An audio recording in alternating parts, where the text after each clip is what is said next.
आज हम फिर कल जो चीजें डिस्कस किया था regarding the basic foreign policy, उसी चीज को आगे बढ़ाते हैं। चीजें समझ में आ रही हैं कैसे अप्रोच रखना है। आज हम जो बात करेंगे, थोड़ी देर में आपको प्रिंट आउट मिल जा रहा, आज जो हम बात करेंगे नेबरिंग कंट्रीज में।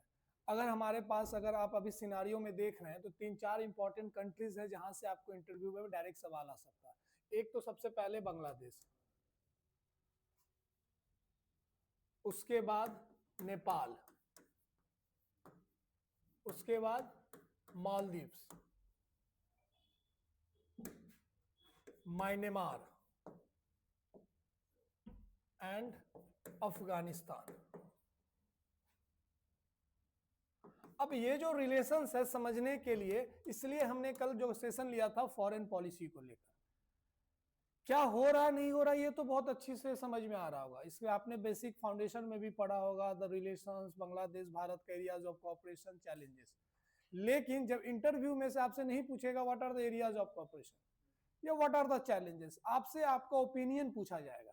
जब ओपिनियन पूछा जाएगा तब हमें पता होना चाहिए कि क्या इंपॉर्टेंट फॉरेन पॉलिसी है, क्योंकि आपका जो ओपिनियन बनेगा वो भारत के फॉरेन पॉलिसी के ऊपर बनेगा कि सर भारत का फॉरेन पॉलिसी ऐसा है तो हमें ऐसे ऐसे चीजें करना होगा जिससे रिलेशंस और साथ साथ में बांग्लादेश में या पर्टिकुलर कोई भी स्पेसिफिक कंट्री है वहां पे स्टेबिलिटी आ सकता है।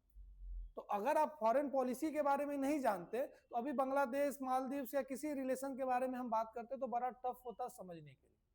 तो सबसे पहला सवाल तो यही आएगा कि बांग्लादेश में जो चीजें घट रही है या जो चीज हो रहा है उसमें भारत पे क्या असर पड़ेगा, and how will India act, and what are the important foreign policy जो आपको इंप्लीमेंट करना है चीजों को स्थिरता लाने के लिए और अपने रिलेशंस को और स्ट्रांगली बनाने के लिए। तो जो हम कल ने जितने फॉरेन पॉलिसी पढ़ा था, from the non align to neighbourhood first policy, Modi doctrine, वो सब आप चीज देखेगा यहाँ पे इंप्लीमेंट हो रहा है। तो आज हम जो शुरू करेंगे, अगेन बांग्लादेश से शुरू करते हैं। पहले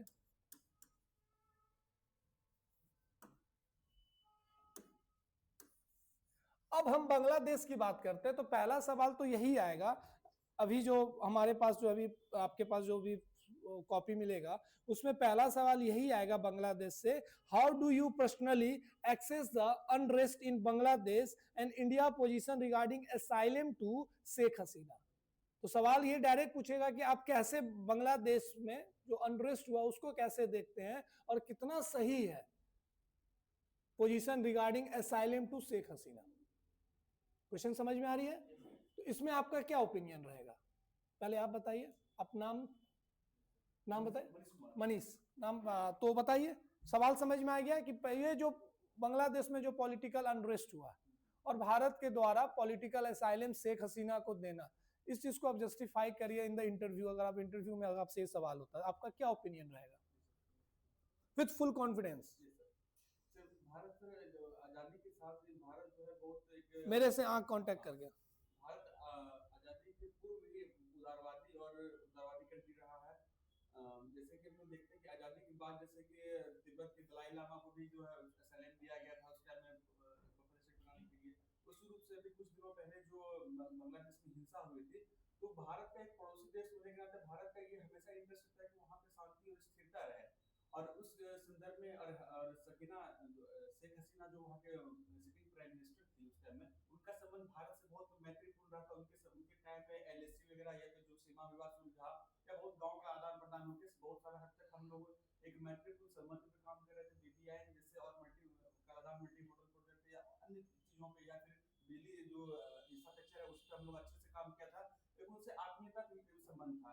तो वहाँ पे पॉलिटिकल अनरेस्ट जो कोई इस्लाम जो होता है ना, एक्सट्रीमिस्ट ग्रुप कट्टरपंथी ग्रुप द्वारा जो अनरेस्ट किया गया या स्टूडेंट को पॉलिटिकल मूवमेंट दिया गया स्टूडेंट के द्वारा, तो एक भारत का एक पड़ोसी होने के नाते वहाँ के शेख हसीना को असाइलम दिया गया, उन्हें रक्षा किया गया ताकि वहाँ के जो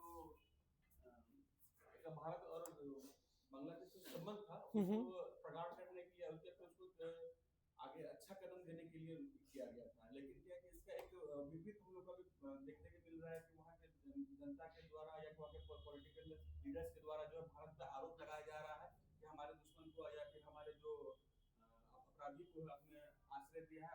और अभी वर्तमान समय में जो भारत से एक नाखुश कर देखा जा रहा है, ये भी एक अहम मुद्दा है कि शेख हसीना को दिया गया था ऐसा नहीं।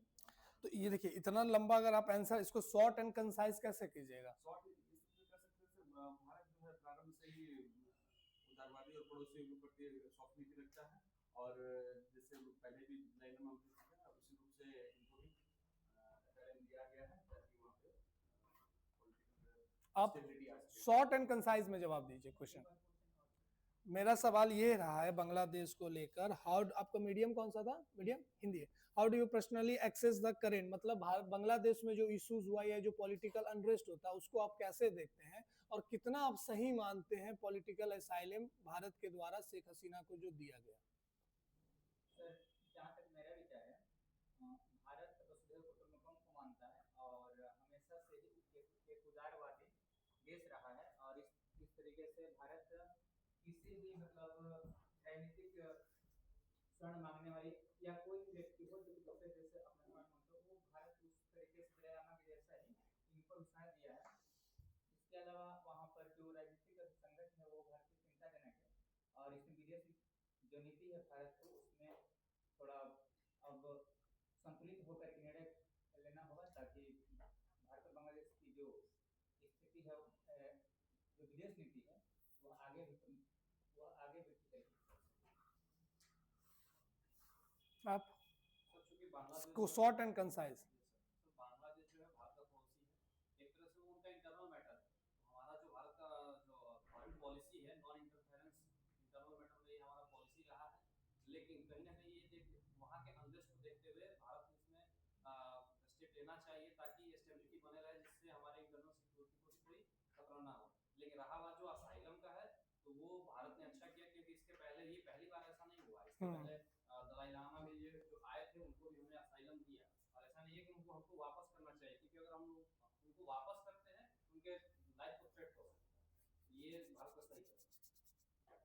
अब मेरे विचार से क्वेश्चन जो बांग्लादेश में अनरेस्ट हुआ है उसको लेकर आपका वो उसके पीछे मुख्य कारण मुझे बता दीजिए, और दूसरा भारत ने जो पॉलिटिकल असाइलम दिया है उसको लेकर आपका क्या प्रतिक्रिया?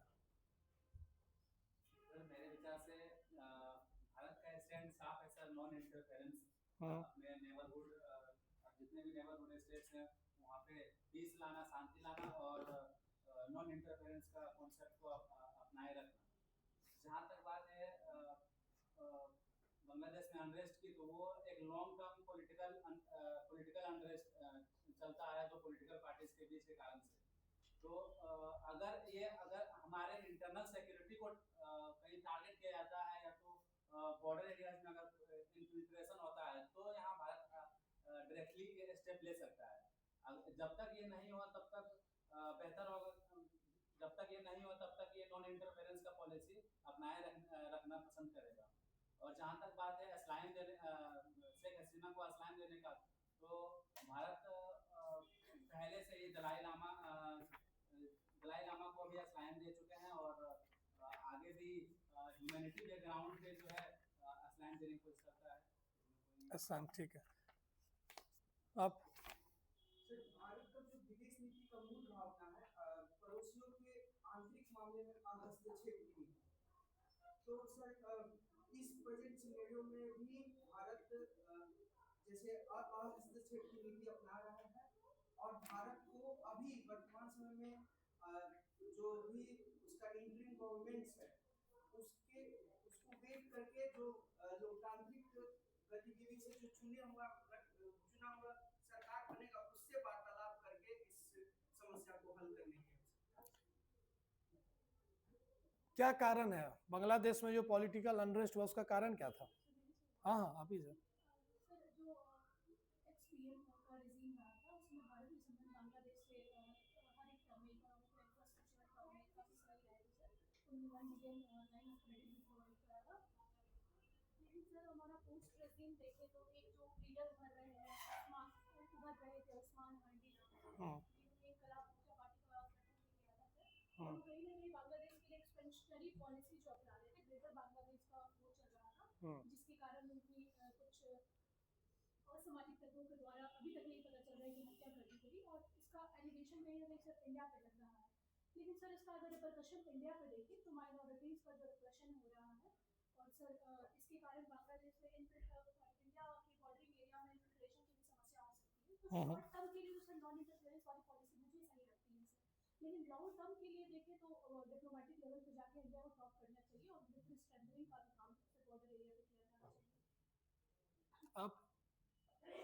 आप हाँ हाँ हमारे फॉरेन पॉलिसी के कई आधार रहे हैं, जिनमें से एक गुजरात डॉक्टर करीम रहे हैं, उनका आधार था कि नेबरहुड फर्स्ट पॉलिसी हमारी प्राथमिकता रहेगी। नेबर फर्स्ट पॉलिसी अलग चीज है, गुजरात डॉक्ट्रिन अलग चीज है। चलिए हाँ, मतलब बांग्लादेश अंतरिम हस्तक्षेप करना हमारा कोई अधिकार नहीं है उसके हिसाब से।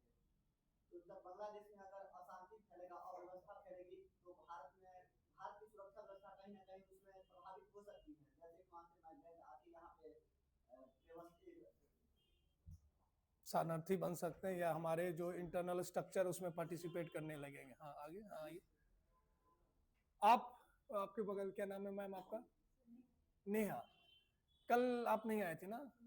ठीक है, आज पहला सेशन है क्या? इससे पहले भी 2 सेशन आए थे। तो मेरा सवाल ये है कि जो what are the important medium आपका क्या है?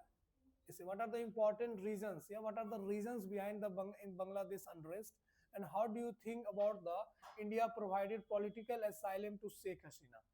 मुझे एकदम ब्रीफ, एकदम कंसाइज वे में 3 से 4 लाइन में कि भारत का क्या यहाँ क्या पोजीशन, सर ये कारण है और भारत ने जो पॉलिटिकल असाइलम दिया उसके पीछे ये कारण है।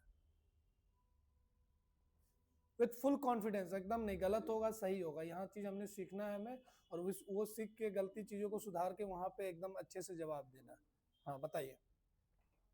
सर मेरे हिसाब से जो बांग्लादेश का सिचुएशन है अनरेस्ट में, वो या तो पॉलिटिकल और इकोनॉमिकल बैकग्राउंड हो सकते हैं उसके पीछे। रही बात कि शेख हसीना को जो असाइलम दिया गया है इंडिया के द्वारा, वो एक ह्यूमैनिटेरियन तौर पे देखा जाए, क्योंकि अगर इसको हम पॉलिटिसाइज करेंगे तो ये बहुत ही गलत होगा और लॉन्ग टर्म में इसके जो लॉन्ग टर्म में ये गलत साबित हो सकता है इफ देश पॉलिटिसाइज। और जितनी जल्दी हो सके ये जो रिलेशन जो खराब हो रहे हैं उसको इंडिया को ध्यान देना चाहिए कि जल्दी से वो सही हो ताकि इकोनॉमिकली दोनों देशों के बीच में जो टाइज है वो बेहतर हो सके। ठीक है, अगर मेरा दूसरा सवाल ये रहेगा कि what are the important foreign policy जहां पे हम इंप्लीमेंट कर सकते हैं भारत के तरफ से, जिससे हमारा बांग्लादेश के साथ स्ट्रॉन्ग रिलेशन होगा, एक फॉरेन पॉलिसी का नाम बताइए। हाँ सिर्फ मुझे नाम बताइए फॉरेन पॉलिसी का। भारत का किस फॉरेन पॉलिसी को अगर हम एक तरीके से ऑन करते हैं, एक्टिवेट करते हैं, स्ट्रांगली उसको इंडोर्स करते हैं, जिससे बांग्लादेश के रिलेशंस और स्ट्रांगली होंगे और जो वहां पे पॉलिटिकल अनरेस्ट हुआ उसमें भी सुधार देखा जा सकता है। किसी जगह पे पॉलिटिकल अनरेस्ट हुआ या जो बांग्लादेश में पॉलिटिकल अनरेस्ट हुआ उसके पीछे मुख्य कारण तो आप जान रहे हैं, वहां का सोशियो इकोनॉमिक फैक्टर है, डोमेस्टिक फैक्टर है, पॉलिटिकल एक इंपॉर्टेंट फैक्टर है, लेकिन 2-3 तो ये तो बेसिक कारण बना था। जो वहां पे यूथ थे करप्शन को लेकर, खास में मुक्ति योद्धा को लेकर, रिजर्वेशन को लेकर, ये बहुत बड़ा इश्यूज बना। दूसरा, द बैक साइड से सपोर्ट मिला था अदर पार्टीज के तरफ से, क्योंकि अवामी लीग बहुत सालों से अनडिफिटेड थी। 1995 के बाद जो फिर इलेक्शंस होते गए उसके बाद वो हार ही नहीं रही थी, तो ये भी एक पॉलिटिकल अनरेस्ट बना। उनको लग रहा था कि चुनाव मैनिपुलेट हो रहा है, बांग्लादेशी को, वहां के लोगों को लग रहा था।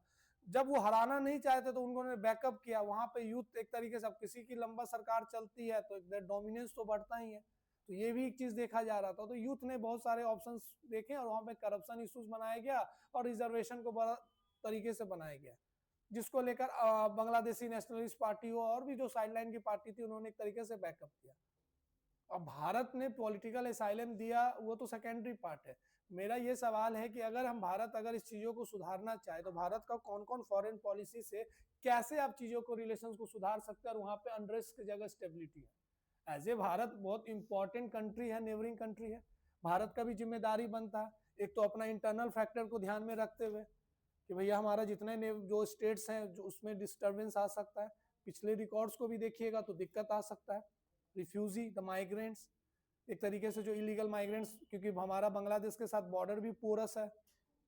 वो पोरस का मतलब क्या हो गया, सही से हम उस चीज को क्लेम नहीं कर सकते क्योंकि बे ऑफ बंगाल से भी एक तरीके से जुड़ता है। तो पोरस बॉर्डर होने के कारण जो सबसे बड़ा इशू क्या है, रिफ्यूजी का, इलीगल माइग्रेंट्स का। तो भारत या हाथ में हाथ धर के तो नहीं बैठ सकता है, फिर इंतजार करेगा कि हमारे ही जैसा देश में भी सिविल वॉर जैसा सिचुएशन हो, जब हमारे को रिसोर्सेज को हमारे पास कमी रहे और कोई हमारे रिसोर्सेज को ऑक्यूपाई कर ले या यूटिलाइज करने लगे, तो हमारे अंदर में भी सरकार के प्रति, देश के प्रति कुछ भावना पैदा होगा। तो अब यह है कि सरकार हाथ में हाथ धर के बैठे रहे या चीजों को रिजॉल्व करे। नहीं तो नहीं करेगी तो दूसरा इसका फैक्टर ये है कि चाइना इंटर कर जाएगी। अब ये भी भारत नहीं चाहेगा कि उसके बगल नेबरिंग कंट्रीज में चाइना का ज्यादा इन्फ्लुएंस हो।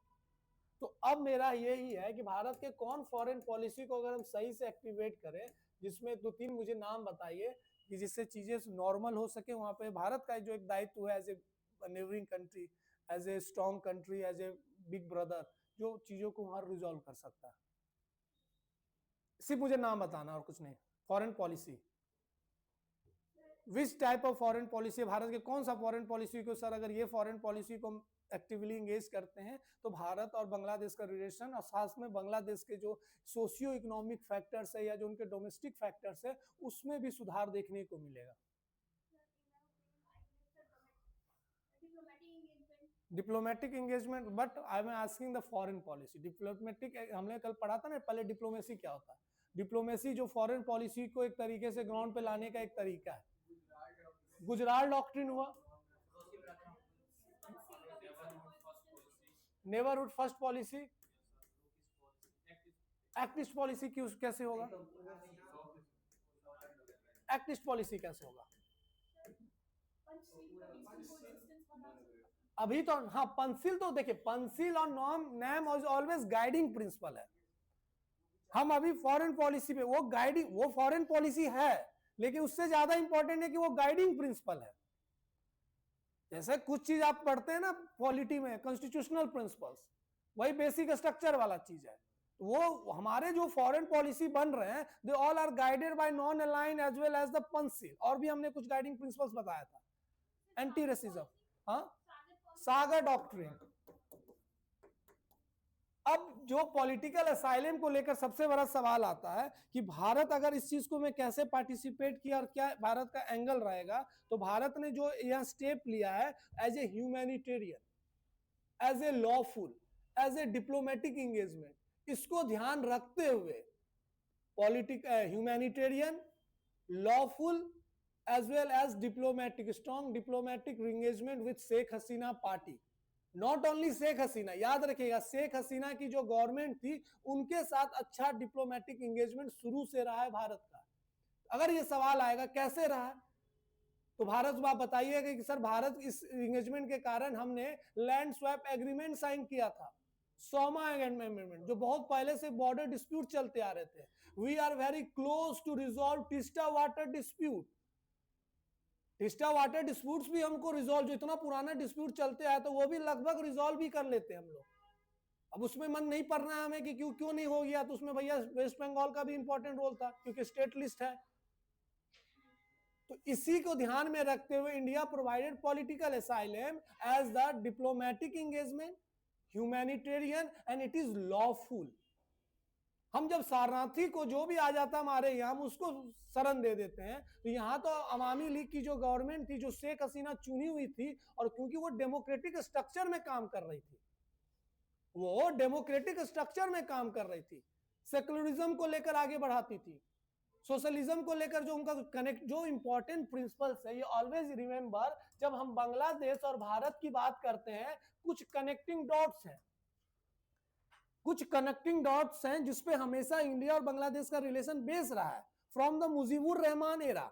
जैसे सेकुलरिज्म, सेकुलर स्टेट हम भी हैं, वो भी है, डेमोक्रेटिक स्ट्रक्चर, सोशलिज्म, इगलाइटरिज्म, ये सब चीजों को कनेक्टिंग डॉट्स बनाता। तो हमारा हमेशा अवामी लीग की जो गवर्नमेंट है उसके साथ रिलेशन शुरू से अच्छे रहे, for the benefits of both sides, वहां के सिटीजन्स के वो को लेकर। तो इसी चीज को ध्यान में रखते हुए हमने humanitarian, lawful as well as diplomatic engagement को ध्यान रखते हुए पॉलिटिकल असाइलम दिया। समझ में आ रही है चीजें? ये सब बस शॉर्ट एंड कंसाइज में जो मैं बात कर रहा हूं, यही तो कह रहा हूं कि आपसे जो मैं पूछा कि आप पॉलिटिकल असाइलम को कैसे देखते हैं, छोड़ दीजिए ये सब चीज। सर पॉलिटिकल असाइलम जो भारत के द्वारा दिया गया है वो एक cautious, political cautious, humanitarian, lawful और पुराने अवामी लीग की गवर्नमेंट को ध्यान में रखते हुए स्ट्रॉन्ग डिप्लोमेटिक एंगेजमेंट है।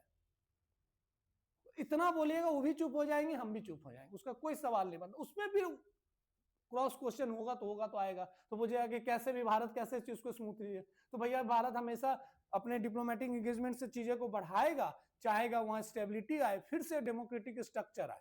और आने वाले समय में हम लोग देखेंगे Bharat as a immediate neighbour है, as a strong neighbouring country है, दे ऑलवेज, क्योंकि पुराने रिकॉर्ड्स में भारत हमेशा बांग्लादेश को वो सारा चीज दिया है जो एक एज ए नेबरिंग कंट्रीज को और प्रोस्परस बनाने के लिए दिया जाता है। भारत अपने फॉरेन पॉलिसी में नेबरहुड फर्स्ट पॉलिसी पे ध्यान रखता है। गुजरात डॉक्ट्रिन में, तो गुजरात डॉक्ट्रिन में जो मेन प्रिंसिपल है नॉन रेसिप्रोसिटी, उसको ध्यान देता है। And the new one the Sagar doctrine, maritime exercises हो, ह्यूमैनिटेरियन सपोर्ट्स हो, इंफ्रास्ट्रक्चर कैपेसिटी बिल्डिंग्स, सागर डॉक्ट्रिन में बहुत सारे पॉइंट्स आते हैं। सागर डॉक्ट्रिन में ह्यूमैनिटेरियन उनको उनके कैपेसिटी बिल्डिंग करने का देते हैं कि ठीक है भैया हम आपको आज हम आपको सपोर्ट कर रहे हैं, लेकिन आने वाले समय में आप खुद उतने बड़े सेल्फ रेजिलेंट हो जाएं कि आपको मेरे पे डिपेंडेंसी ना हो। तो मैरीटाइम एक्सरसाइज देखते हैं, तो हो सकता है पूछ देगा कि कौन सा मैरीटाइम एक्सरसाइज भारत और बांग्लादेश करता है, तो उसमें आप बोंगो सागर और क्या क्या भारत, और अगर आपसे उसमें सवाल आएगा कि भारत और बांग्लादेश का क्या एरियाज ऑफ कॉपरेशन है, तो उसमें अभी बता सकते हैं कि सब अगर देखिएगा तो इकोनॉमिक है, कल्चरल है। इकोनॉमिक में उनका जो न्यूक्लियर पावर प्लांट है जो सबसे इंपॉर्टेंट है, उसमें हम उनका सेटअप कर रहे हैं, रूपपुर, भारत और रसिया मिलकर कर रहा है। इकोनॉमिक में हम लाइन ऑफ क्रेडिट दे रहे हैं, कोई जरूरत नहीं आपको याद रखने का कि इतना ट्रेड वॉल्यूम है, इतना बायलैटरल वॉल्यूम, बस इकोनॉमिक कॉपरेशन करते हैं। One of the largest trading partner of Bangladesh हम भारत हैं, बस इतना बोल दिया, कोई जरूरत नहीं नंबर 1 है कि नंबर 2 दिमाग में घुमाने का, क्या यादें नहीं है कि number 1 of the largest trading partner. समझिए, अगला को समझने दीजिए, पहला है कि दूसरा, हमको नहीं मतलब। नहीं याद आए अराउंड, अनुमान लगा पूछ भी दिया तो सर याद नहीं है, मे बी अराउंड $50 बिलियन के आसपास, 30 या 20 बिलियन डॉलर, क्योंकि रसिया के साथ हम 50 कर रहे हैं, अनु उससे कम ही होगा, तो लगभग 20, एक अप्रोक्स है सर, इतना नहीं है, इतना याद नहीं आ रहा, तब भी एक वो ब्लफ कर सकते हैं अराउंड बोल के, नियर अबाउट। ये सब याद करने नहीं जाना इंटरव्यू में कि सब कंट्रीज का बायलैटरल ट्रेड वॉल्यूम याद करना, एकदम नहीं करना। Around one of the largest trading partner, one of the signet trading partner. कल भी मैं बोला था शब्दावली पे खेलना रहता है इंटरव्यू में, ना कि डेटा और वो, बस जो बेसिक चीज पता होना चाहिए कि बांग्लादेश में क्या हुआ। तो पॉलिटिकल अनरेस्ट होने के बहुत फैक्टर्स हैं, बांग्लादेश का इतिहास पता होना चाहिए, जिससे चीजें आप जो कंटेम्प्रेरी में हो रहा है वो आपको समझ में आएगा। समझ में आ रहे हैं? तो फॉरेन पॉलिसी में कौन कौन होगा, neighbourhood first policy, Gujarat doctrine का नॉन रेसिप्रोसिटी, और साथ साथ में सागर डॉक्ट्रिन। ठीक,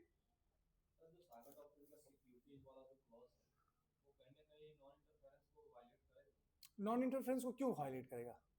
सिक्योरिटी, हम तो अपना भी नेशनल इंटरेस्ट तो फुलफिल करेंगे ना।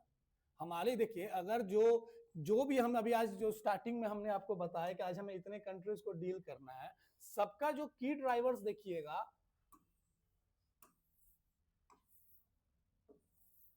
सबका जो की ड्राइवर्स है भारत के संदर्भ में एक कॉमन है। सिक्योरिटी तो एक है ही जो हमें वो फुलफिल करना है, नेशनल इंटरेस्ट। दूसरा देखिएगा corruption, unemployment, domestic unrest, political instability, किसी भी कंट्री को देख लीजिए यही की ड्राइवर है। पॉलिटिकल अनरेस्ट, अनएम्प्लॉयमेंट, करप्शन, है ना। फिर नेपाल सेम, मालदीव्स, अफगानिस्तान, म्यांमार। अब भारत का क्या रहेगा कि भारत यहां पे क्या चाहेगी, भारत यहां पे कि to peacefully establish democratic structure. Bharat का यही पॉइंट ऑफ व्यू है, डेमोक्रेटिक स्ट्रक्चर। अब भारत के लिए फिर वो सवाल आगे बढ़ेगा जो अभी डिस्कस करेंगे कि भारत कैसे लाएगा, क्योंकि भारत के लिए तो सबसे बड़ा डायलेमा बना हुआ, एक तरफ कोई मिलिट्री गवर्नमेंट है, एक तरफ जिसको आप रिकॉग्नाइज ही नहीं कर रहे, अफगानिस्तान में टेररिस्ट गवर्नमेंट है, एक तरफ जो गवर्नमेंट है मालदीव्स में, दे dominated, they tilted towards the China. Bangladesh के साथ हमारा रिलेशन बन ही नहीं पा रहा है, आने वाले समय में क्या होता है। नेपाल में भी पॉलिटिकल अनरेस्ट है, आने वाले समय में क्या होगा। तो ये सब फैक्टर है। तो भारत कैसे डेमोक्रेटिक स्ट्रक्चर को लेकर आगे बढ़ेगा? भारत तो यही ना चाहेगा कि अपने पड़ोसी में, नेबरिंग कंट्रीज में डेमोक्रेटिक स्ट्रक्चर सेटअप हो। भारत का यही प्राइम फोकस है। अगर डेमोक्रेटिक स्ट्रक्चर सेटअप होगा तो रिलेशन अपने आप स्मूथली चलेगा। और भारत का प्राइम फोकस, वो डेमोक्रेटिक स्ट्रक्चर आएगा तो नेशनल इंटरेस्ट फुलफिल हो ही जाएगा। तो ये सब पॉइंट्स दिमाग में रखना है कि भारत का क्या है, भारत वहां क्या करना चाह रहा है। भारत वहां कुछ नहीं करना चाह रहा। भारत चाह रहा कि peaceful stability and setup of democratic structure, no violence, सब कुछ हो पीसफुली, सब कुछ वहां पे सेटल हो जाए। अब भारत इससे कैसे करेगा? तो भारत अपने फॉरेन पॉलिसी से एंगेजमेंट करेगा। अगर they want the cooperation from India side, India always eager and ready to cooperate. समझ में आ रहा है? तो ये सब चीजें आपसे बार बार पूछा जाएगा और इसमें एकदम बहना भी नहीं है। शॉर्ट एंड कंसाइज रखिएगा, छोटा छोटा जवाब दीजिएगा तो ज्यादा सवाल आएगा। एक ही सवाल को लंबा खींचिएगा, लगे हाँ ठीक है, उससे सेटिस्फाई भी नहीं होगा कि कुछ चीजें लंबा होंगी तो सेटिस्फाई नहीं होगा, बोले ठीक है दूसरा सवाल पूछेगा 8 मिनट 7 मिनट में बाहर आप आ जाइए। तो अगर नहीं आ रहा तो सॉरी बोल के आगे बढ़िए। लेकिन ये प्रोस्पेक्टिव से आपको सोचना है जब हम किसी रिलेशंस की बात कर रहे हैं, बांग्लादेश हो या ये। बांग्लादेश में बेसिक बांग्लादेश का इतिहास अगर आप जानते होंगे, कल भी हमने थोड़ा बहुत डिस्कस किया था। बांग्लादेश मुजीबुर रहमान एरा, मुजीबुर रहमान का एसेसिनेशन हुआ तो जियाउर रहमान आए, जियाउर रहमान के बाद उनका एसेसिनेशन हुआ तो वहां पे 90s के बाद मल्टी पार्टी डेमोक्रेसी आई। पहले डेमोक्रेसी था, फिर बीच में मिलिट्री कू आया था, मिलिट्री पार्टी वो था। उसके बाद 90s के बाद वहां पे मल्टी पार्टी डेमोक्रेसी आया। The always two important party Awami league and Bangladeshi nationalist party. फिर वहां से डेमोक्रेटिक स्ट्रक्चर शुरू हुआ और 1995 के बाद 2000 के बाद अवामी लीग बार बार जीत रही थी और ये पॉलिटिकल अनरेस्ट ला रही थी। और इंडिया ऑलवेज टिल्टेड, इंडिया और उसको माना जाता है अवामी लीग को प्रो इंडिया है। इंडिया हमेशा चीजों को काम करती है। अब भारत से आप आएगा कि क्या क्या चैलेंजेस है और भी इंटरनेशनली जियो पॉलिटिक्स में बांग्लादेश को लेकर क्या क्या चैलेंजेस है भारत के सामने, बताइए। जो और पीछे रिजवान बताइए क्या क्या चैलेंजेस हैं। What are the important challenges regarding Bangladesh context of India in geopolitics? एक तो जो कंटेम्परेरी चल रहा है, लेकिन उससे पहले और भी तो चैलेंजेस है भारत के लिए बांग्लादेश को लेकर। क्या है बताइए। हाँ,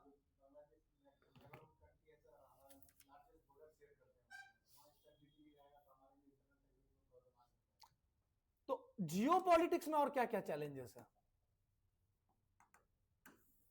एक तो स्टेबिलिटी तो है, और क्या चैलेंज है बांग्लादेश को लेकर? आप हाँ आप हाँ सर अभी रिसेंटली देखा जा रहा है कि बांग्लादेश और पाकिस्तान के बीच रिलेशन अच्छे हो रहे हैं। तो एक बहुत इम्पोर्टेंट कंसर्न बढ़ रहा है इंडिया के सिक्योरिटी के लिए और उनके नेशनल इंटरेस्ट। Very good. दूसरा जो वहाँ पॉलिटिकल इंस्टेबिलिटी, ठीक है। तीसरा माइनॉरिटी के साथ जो वहाँ ये तो एक ही में आ गया। थर्ड बताइए मुझे, वो तो वहां का थर्ड। चाइना, चाइना चाइना का पार्टिसिपेशन, चाइना का इंटरफेरेंस, चाइना का penetrating to the Bangladesh. Bangladesh become one of the strong pearls of China string of pearls. China अपना पोर्ट दिया हुआ है, चिटागांग पोर्ट, सॉरी हाँ बांग्लादेश दिया है, बांग्लादेश दिया है। तो कुछ दिन बाद वो बांग्लादेश का भी नहीं रहेगा, वो तो चाइना का रहेगा। हाँ, डेप ट्रैप पॉलिसी। हाँ, तो ये सब चाइना का भी कुछ पॉइंट ऑफ व्यू बांग्लादेश का पता होना चाहिए कि हमारे लिए क्या क्या चैलेंजेस है। फिर ये political instability, refugee, Pakistan China nexus. लेकिन जितना नेबरिंग कंट्रीज है, हमेशा एक कोर फैक्टर याद रखिएगा, जैसे हम लोग की ड्राइवर पढ़े यहाँ, वैसे को फैक्टर यहाँ कॉमन फैक्टर रहेगा ऑलवेज चाइना। जैसे बीसीआई, बांग्लादेश चाइना पहले था वो BCIM था, लेकिन अब वो एक इंपॉर्टेंट कॉरिडोर इंडिया नहीं ज्वाइन किया, बांग्लादेश चाइना कॉरिडोर। वो भी एक तरीके से बेल्ट रोड इनिशिएटिव को ध्यान में रखते हुए बनाया गया। उसके बाद लास्ट में आएगा रिफ्यूजी। सर और भी बहुत सारे दिक्कत है, रिफ्यूजी, ड्रग स्मगलिंग, हाँ रेडिकलाइजेशन, जो इस्लामिक रेडिकलाइजेशन को वहां पे बोला जाता है। ये सब फिर बात की इंपॉर्टेंट, लेकिन कोर पॉइंट्स हमेशा रहेगा। एक तो political unrest, instability due to वहां से हमारा नेशनल सिक्योरिटी इफेक्ट हो रहा है। दूसरा the presence of China, China का स्ट्रॉन्ग फुटप्रिंट बन चुका है बांग्लादेश में। सेंट मार्टिन आइलैंड को अगर उसके बारे में पूरा पढ़े हुए हैं तो, नहीं तो जहां पे लग रहा है कि हम यहाँ पे अगर सवाल पूछ देगा कि सेंट मार्टिन आइलैंड को लेकर, जैसे मैं आपको कल क्या बताया था न्यूक्लियर डॉक्ट्रिन में कि कमांड ऑथोरिटी पे खत्म करना, वो पक्के हिसाब से कमांड ऑथोरिटी पे सवाल पूछा, एक अच्छा कमांड ऑथोरिटी होता क्या है या इसको हेड कौन करता है। तो आप जहां कॉन्फिडेंस रहिए वहीं खत्म। अब सेंट मार्टिन आइलैंड को लेकर उसके अगर ज्योग्राफी समझते हैं तो ठीक है, वहां पे खत्म कीजिए, लेकिन हमें क्या है कि हम जवाब भी दे रहे हैं विद फुल कॉन्फिडेंस और जहां पे हम कंफर्टेबल है कि अगर चाइना से ही लेगा, अच्छा चाइना क्या कर रहा है, चाइना क्या कर रहा है तो बताइएगा सर। चाइना वहां पे चाइना का जो प्रेजेंस आप कैसे बता सकते हैं। तो China is one of the, again China is one of the largest trading partner. China उसको पूरा डिफेंस एक्सरसाइजेस सब में सपोर्ट करता है, सब मेरीन और ये परचेजिंग ऑफ एवरी डिफेंस जितना भी है सब बड़ा प्लेयर बना हुआ है चाइना। और थर्ड कि चाइना अपना पोर्ट लिया है वहां through the string of pearls, और BRI का एक बहुत बड़ा इंपॉर्टेंट पार्टनर है वो। अगर सवाल आएगा तो चाइना, पाकिस्तान तो नॉर्मली पाकिस्तान में आप बोलेंगे सर पाकिस्तान का due to their new party और पॉलिटिकल अनरेस्ट उनका एक कल्चरल लिंक स्ट्रांग हुआ है जिसके कारण पाकिस्तान में भी क्लोजर टू द बांग्लादेश। और ऐसा अभी नहीं है, पुराने रिकॉर्ड्स में भी पाकिस्तान हमेशा क्लोजर रहा। तो इतने ही सवाल बनेगा बांग्लादेश से इन द इंटरव्यू, ना कि आपसे पूरा areas of cooperation, challenges, introduction जो GS में हम लोग करते हैं। सर अगर ये क्वेश्चन आ सकता है कि इंडिया को शेख हसीना को बांग्लादेश में वापस करना चाहिए या नहीं, तो उस चीज से कैसे बांग्ला वो तो कि हम पॉलिटिकल असाइलम दिए हुए, क्यों दिए उसका 3 पॉइंट समझ गए। अब शेख हसीना को जाना है तो जाए, नहीं जाना है तो नहीं जाए। इंडिया ने दिया ना पॉलिटिकल असाइलम, अब वापस क्यों करने ये, वो कोई छोटा मोटा कोई गैंगस्टर है वो नहीं है, ही होल्ड द कॉन्स्टिट्यूशनल पोस्ट, वो उनका डिस्क्रिप्शन है ना।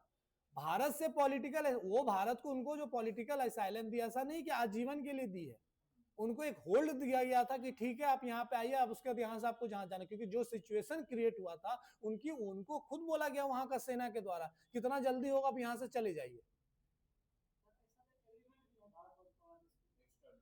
क्या भारत पॉलिटिकल, हाँ सॉरी, अरे तो वो अलग चीज होता है, वो ऑफेंडर्स के लिए होता है।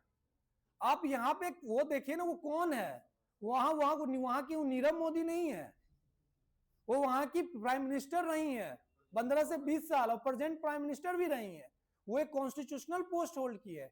तो एक तो वो आप किसी टेररिस्ट को नहीं ना संगठन दे रहे कि वहां पे कोई मैस्क्रे करके या एक तरीके से ह्यूमैनिटेरियन क्राइसिस करके भागा है और भारत उसको पॉलिटिकल असाइलम दे दिया है। वो भारत जिसको पॉलिटिकल असाइलम दिया है वहां पे कॉशियस है, लॉफुल है, humanitarian and again the diplomatic. उसके बाद वो जाए या ना जाए हमसे क्या करना है।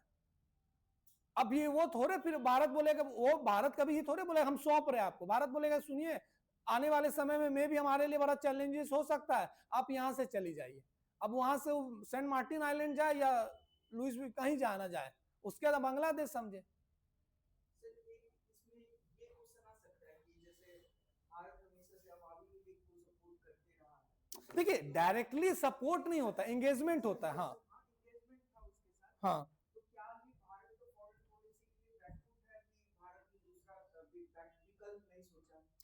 देखिए भारत हमेशा हर चुनी हुई जो सरकार होती है इन द डेमोक्रेटिक स्ट्रक्चर उसके साथ स्ट्रॉन्ग रिलेशंस डेवलप करता है।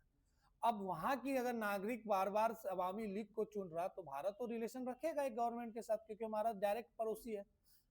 अवामी लीग बार बार आ रहा है तो इसमें भारत, अभी इंटरव्यू में ऐसे समझिए कि भारत बार बार अवामी लीग आ रहा चुनकर, तो इसमें भारत का तो कोई रोल नहीं है, भारत को इंटरफेरेंस तो कर नहीं रहा, वहां की नागरिक ना बार बार चुनकर भेज रहे हैं। तो हम वहां पे कोई भी कहीं भी देश में कोई डेमोक्रेटिक स्ट्रक्चर में free and fair electoral competition जो पिलर होता है डेमोक्रेसी का, उससे जो कोई चुन कर आएगा उसके साथ भारत रिलेशन रखेगा। भारत तो ऐसा नहीं कहे कि अगर अवामी लीग नहीं रहेगा तो बांग्लादेश से बात भी नहीं करेंगे। तो भारत ये चीज आप बोलेगा कि नहीं ऐसा नहीं है, इससे पहले भी बहुत जगह पे एग्जाम्पल में देखे कि भारत उनसे रिलेशन रखता है। मालदीव्स का एग्जाम्पल दीजिएगा, अभी जो है वो चाहे वो मोइजू वाला। तो भारत हमेशा जो पहला चीज प्रेफर करती है कि डेमोक्रेटिकली इलेक्टेड स्ट्रक्चर में जो फ्री एंड फेयर आएगा उसके साथ भारत नेगोशिएट करेगी। अवामी लीग के बाद ऐसा थोड़े कि भारत ने पूरा अपना रिलेशन खत्म कर देगा, जो चुनकर सरकार आएगी फिर से भारत अपना फिर से जो पॉज हो गया है डिप्लोमेटिक पॉज या जो एंगेजमेंट पॉज हो गया फिर से उसको रीसेट करेगी, फिर उससे बातचीत करेगी, क्या इश्यूज रहेगा उसको रिजॉल्व किया जाएगा। मोहम्मद यूनुस से ऐसा थोड़ा कि भारत ने बातचीत शुरू नहीं हुआ, होगा ही।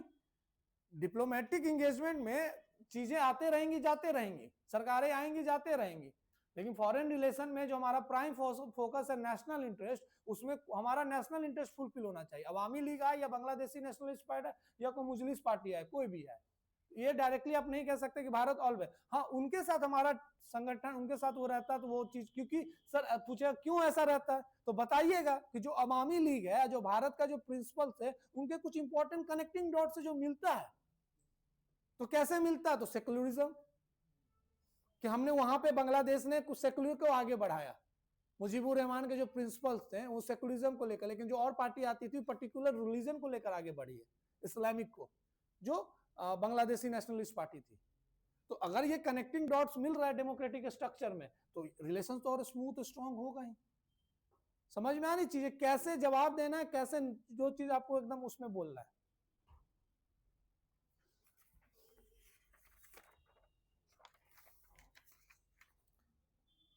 क्लास आपका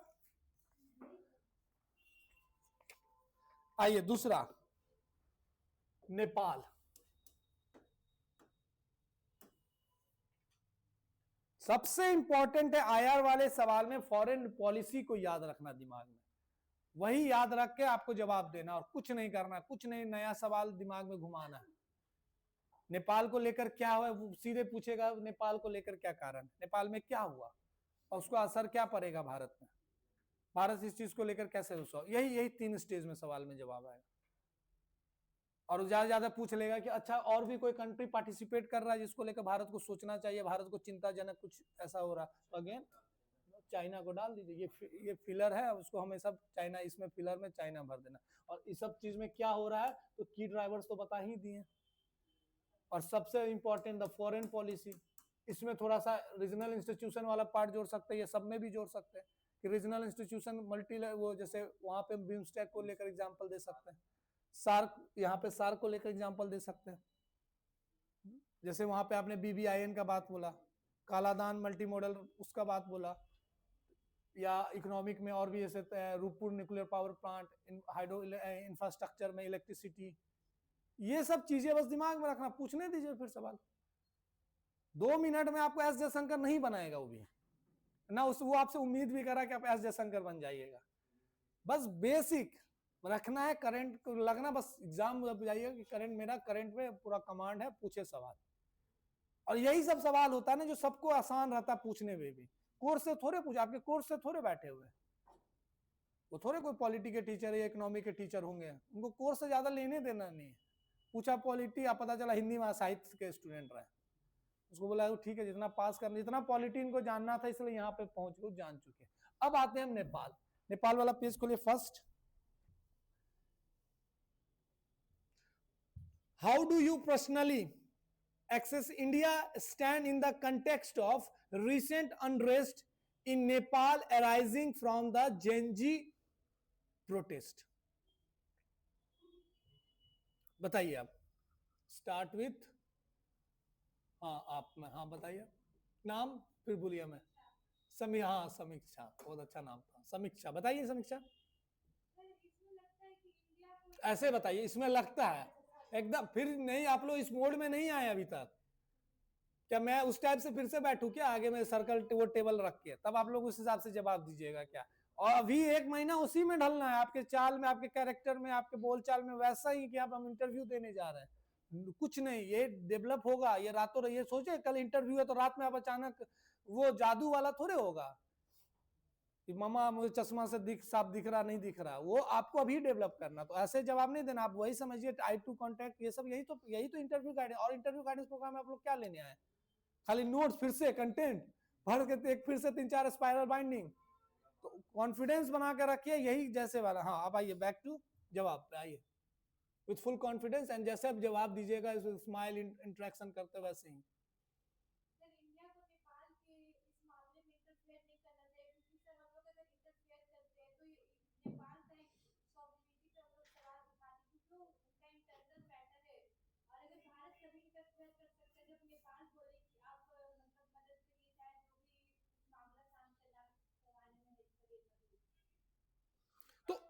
लेकिन what are the important reasons behind the Gen Z protest? ये क्या सिर्फ वन डे वो था?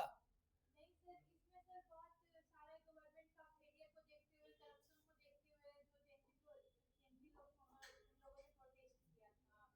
और सर इसमें एक कारण ये भी बताया जाता है कि जो सोशल मीडिया बैन करने का ये भी एक कारण रहा था इसका।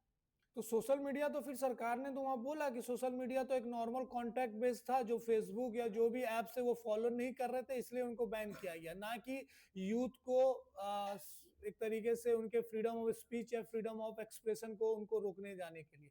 सरकार ने तो ये अपना स्टेटमेंट क्लियर किया था कि हम इसलिए बैन किए हैं फेसबुक को, टिकटॉक को या और भी जो एप्स थे, क्योंकि कोई एक सोशल कॉन्टैक्ट होता थे, उसके हिसाब से they are not following the rules and regulation, इसलिए उनको बैन किया गया। पर जेनजी पीपल को ये लगा कि द कंट्री या जो गवर्नमेंट वांट टू कर्व और violate their freedom of speech and expression. तब फिर आप कैसे देखते हैं? ये तो सरकार ने दिया। और क्या फैक्टर था? सिर्फ सोशल, फेसबुक और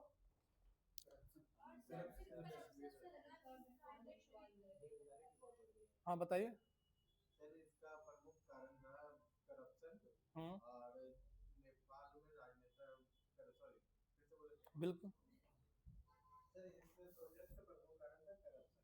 नेपाल में सोशियो इकोनॉमिक इंडिकेटर्स में नेपाल काफी पीछे है। बिल्कुल सही, आर्थिक कारण से जनता में अनरेस्ट था। बिल्कुल सही।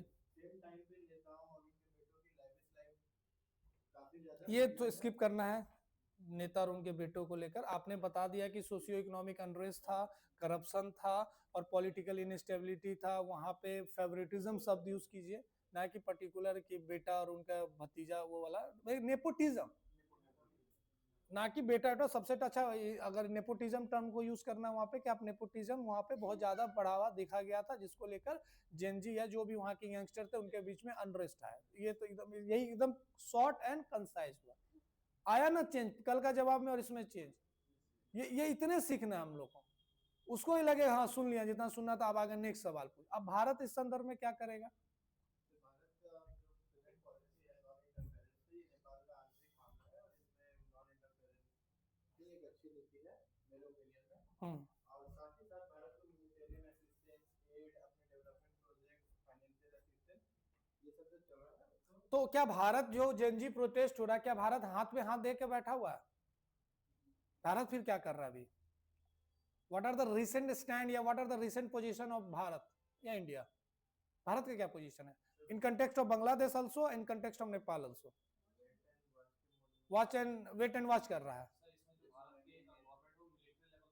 बिल्कुल, भारत बोला कि ठीक है वहां पे उनको सॉर्ट आउट करने दीजिए, तब तक भारत अपना जो इंटरनल सिक्योरिटी उस पर तो ध्यान देगा। तो सशस्त्र सीमा बल हो या जो पुलिस, स्टेट पुलिस फोर्सेस हो या यूपी हो, बिहार हो, जो भी जो नेपाल से जुड़ा हो या बांग्लादेश से जो जुड़ा हो, सब चीज को एक्टिवेट रखा गया है कि यहाँ पे इन्फिल्ट्रेशन हो सकता है।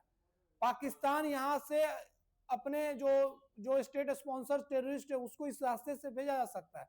तो वहां पे जो जेनजी हो रहा, भारत ने वहां पे ह्यूमैनिटेरियन सपोर्ट तो दिया ही। भारत वहां कह रहा है कि भैया शांति से, पीस एंड स्टेबिलिटी से, नेगोशिएशन से, डिप्लोमेसी, अपने चीजों को आप ठीक कर लीजिए।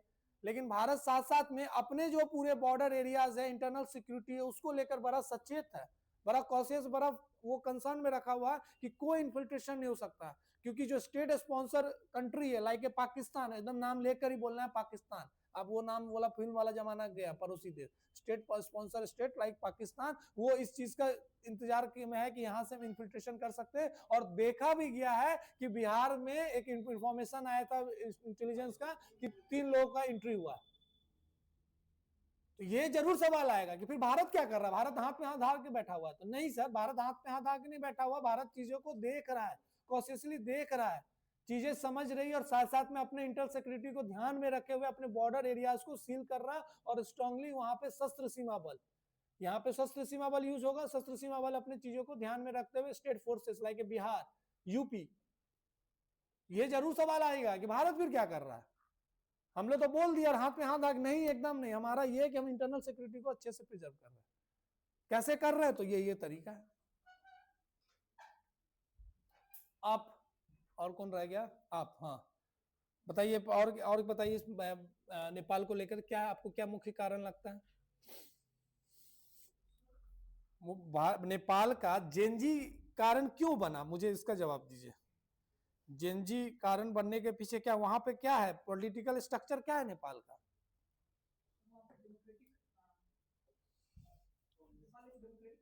ठीक है, और डेमोक्रेटिक कंट्री कब बना नेपाल? 2005 में। ठीक, और आगे बताइए।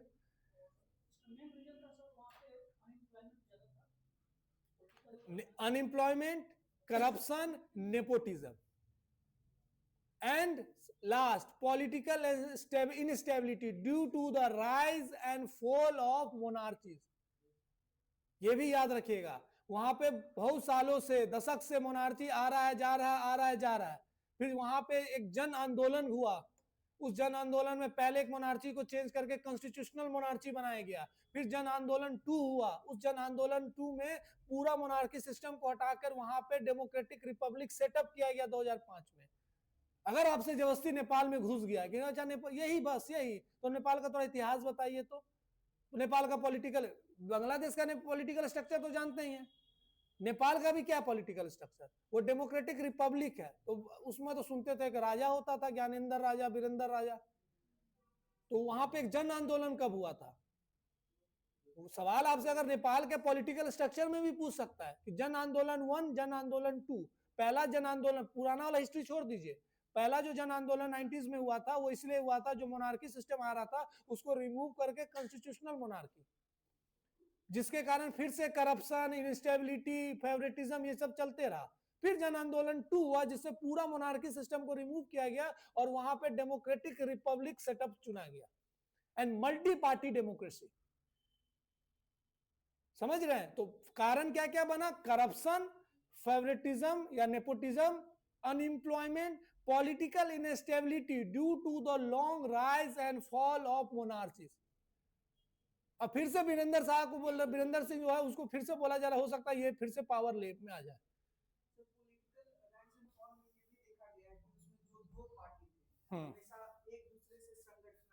बिल्कुल वही सत्ता में आ रहे हैं। जैसे वहां का जो, वहां पे भी बाई कैमरल है, हाउस ऑफ रिप्रेजेंटेटिव और एक नेशनल असेंबली करके। वहां पे जैसे हमारे हाउस ऑफ रिप्रेजेंटेटिव में क्या पूरा इलेक्टेड है, लोकसभा जो होता है, वहां पे लगभग 275 सीटें। उस 275 सीट में 110 वाला जो है वो प्रोपोर्शनल रिप्रेजेंटेशन से चुन कर आएंगे।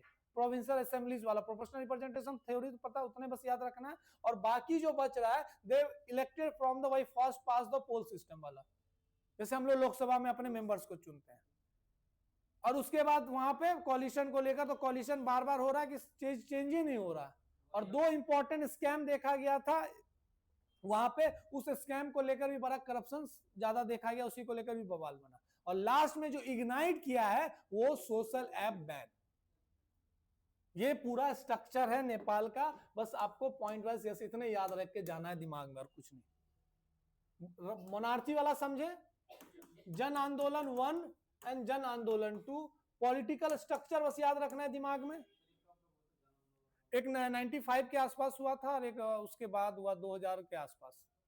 एग्जैक्ट डेट देख लीजिएगा, लेकिन एग्जैक्ट देखना। जन आंदोलन भी बोले, जन आंदोलन हुआ था। अगला कोई तो पता होना चाहिए, हम तो यही जानते, अगला कोई पता होना, जितना आपको पता उसको थोड़े पता है। ठीक, ये चीज है। अब सवाल ये कि फिर अब आता है भारत साइड। अब भारत क्या कर रहा है? तो भारत तो सिक्योरिटी वाला एक काम कर रहा है। फिर भारत वहां पे नेगोशिएशन, डिप्लोमेटिक, क्योंकि भारत का और नेपाल का हमारा जो रिश्ता क्या है, बेटी रोटी का रिलेशन है। अगर एंशिएंट भी देखेंगे तो क्या हमारा रिलेशन नेपाल से नया है? तो नहीं, हमारा बहुत पुराना, जनकपुर माता एकदम उस माइथोलॉजिकल में जाइएगा, वहां एंशिएंट में जाइएगा, वहां मेडाइवल में जाइएगा, वहां यहाँ तक हमारे फ्रीडम स्ट्रगल में भी, फिर इंडिया मूवमेंट में भी उनका पार्टिसिपेशन रहा है। हाँ, तो इतना पुराना रिलेशन रहा। तो भारत का जो फॉरेन पॉलिसी है यहाँ पे वैसा ही है, जैसे हम चीजों को चाहेंगे नॉर्मल करना।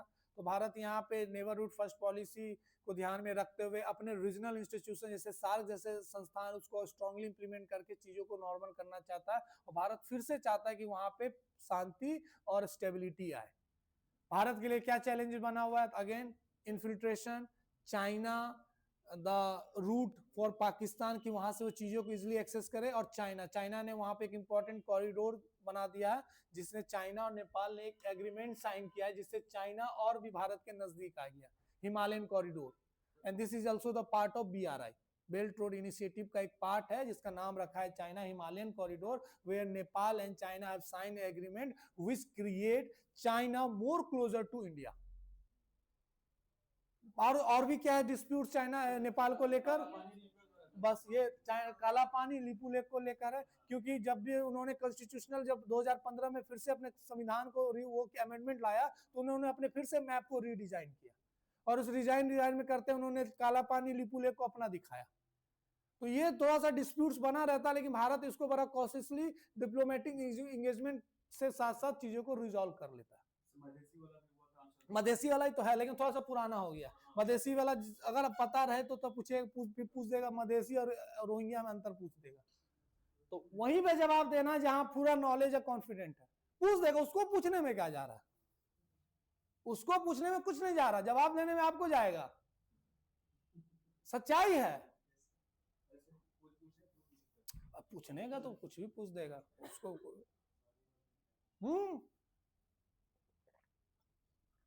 सॉरी बोल के ही निकलना ही है, तो सीधे यहाँ लगा लेना सॉरी का वो तख्ता। ये सर चलते रहेगा, आया टकराया घर, आया टकराया गया सर, टाइम हो गया। सबसे अच्छा जानते क्या लगता है इंटरव्यू का? क्या? जब बोलता है आप जा सकते हैं, लगता है कि जंग जीत लिए। अरे वो तो बात क्या चीज है। आपको मैं कल आप नहीं आई थी ना, कल मैंने क्या बोला था कि सिलेक्शन आपका डिसाइड हो चुका है आपके मेंस के नंबर पे। हाँ कल नहीं आया था, आपने आए थे, तो सिलेक्शन आपका डिसाइड हो चुका है। ये आप रैंकिंग और लिस्ट में SDM वाला कॉलम में आइएगा कि DSP वाला में आइएगा कि और जो सीट्स हैं ROBO COMO जो है, सिलेक्शन आपका हो चुका है। लिटरली कह रहे हैं 40 नंबर हम मिनिमम सबका जोड़ कर देख रहे हैं। हाँ 40 नंबर जोड़ के, तो 40 आप 90 लाइए, 90 या 100 नंबर लाइए या 70 नंबर है, सिलेक्शन आपका लगभग 80% फिक्स होगा आपके मेंस के नंबर पे।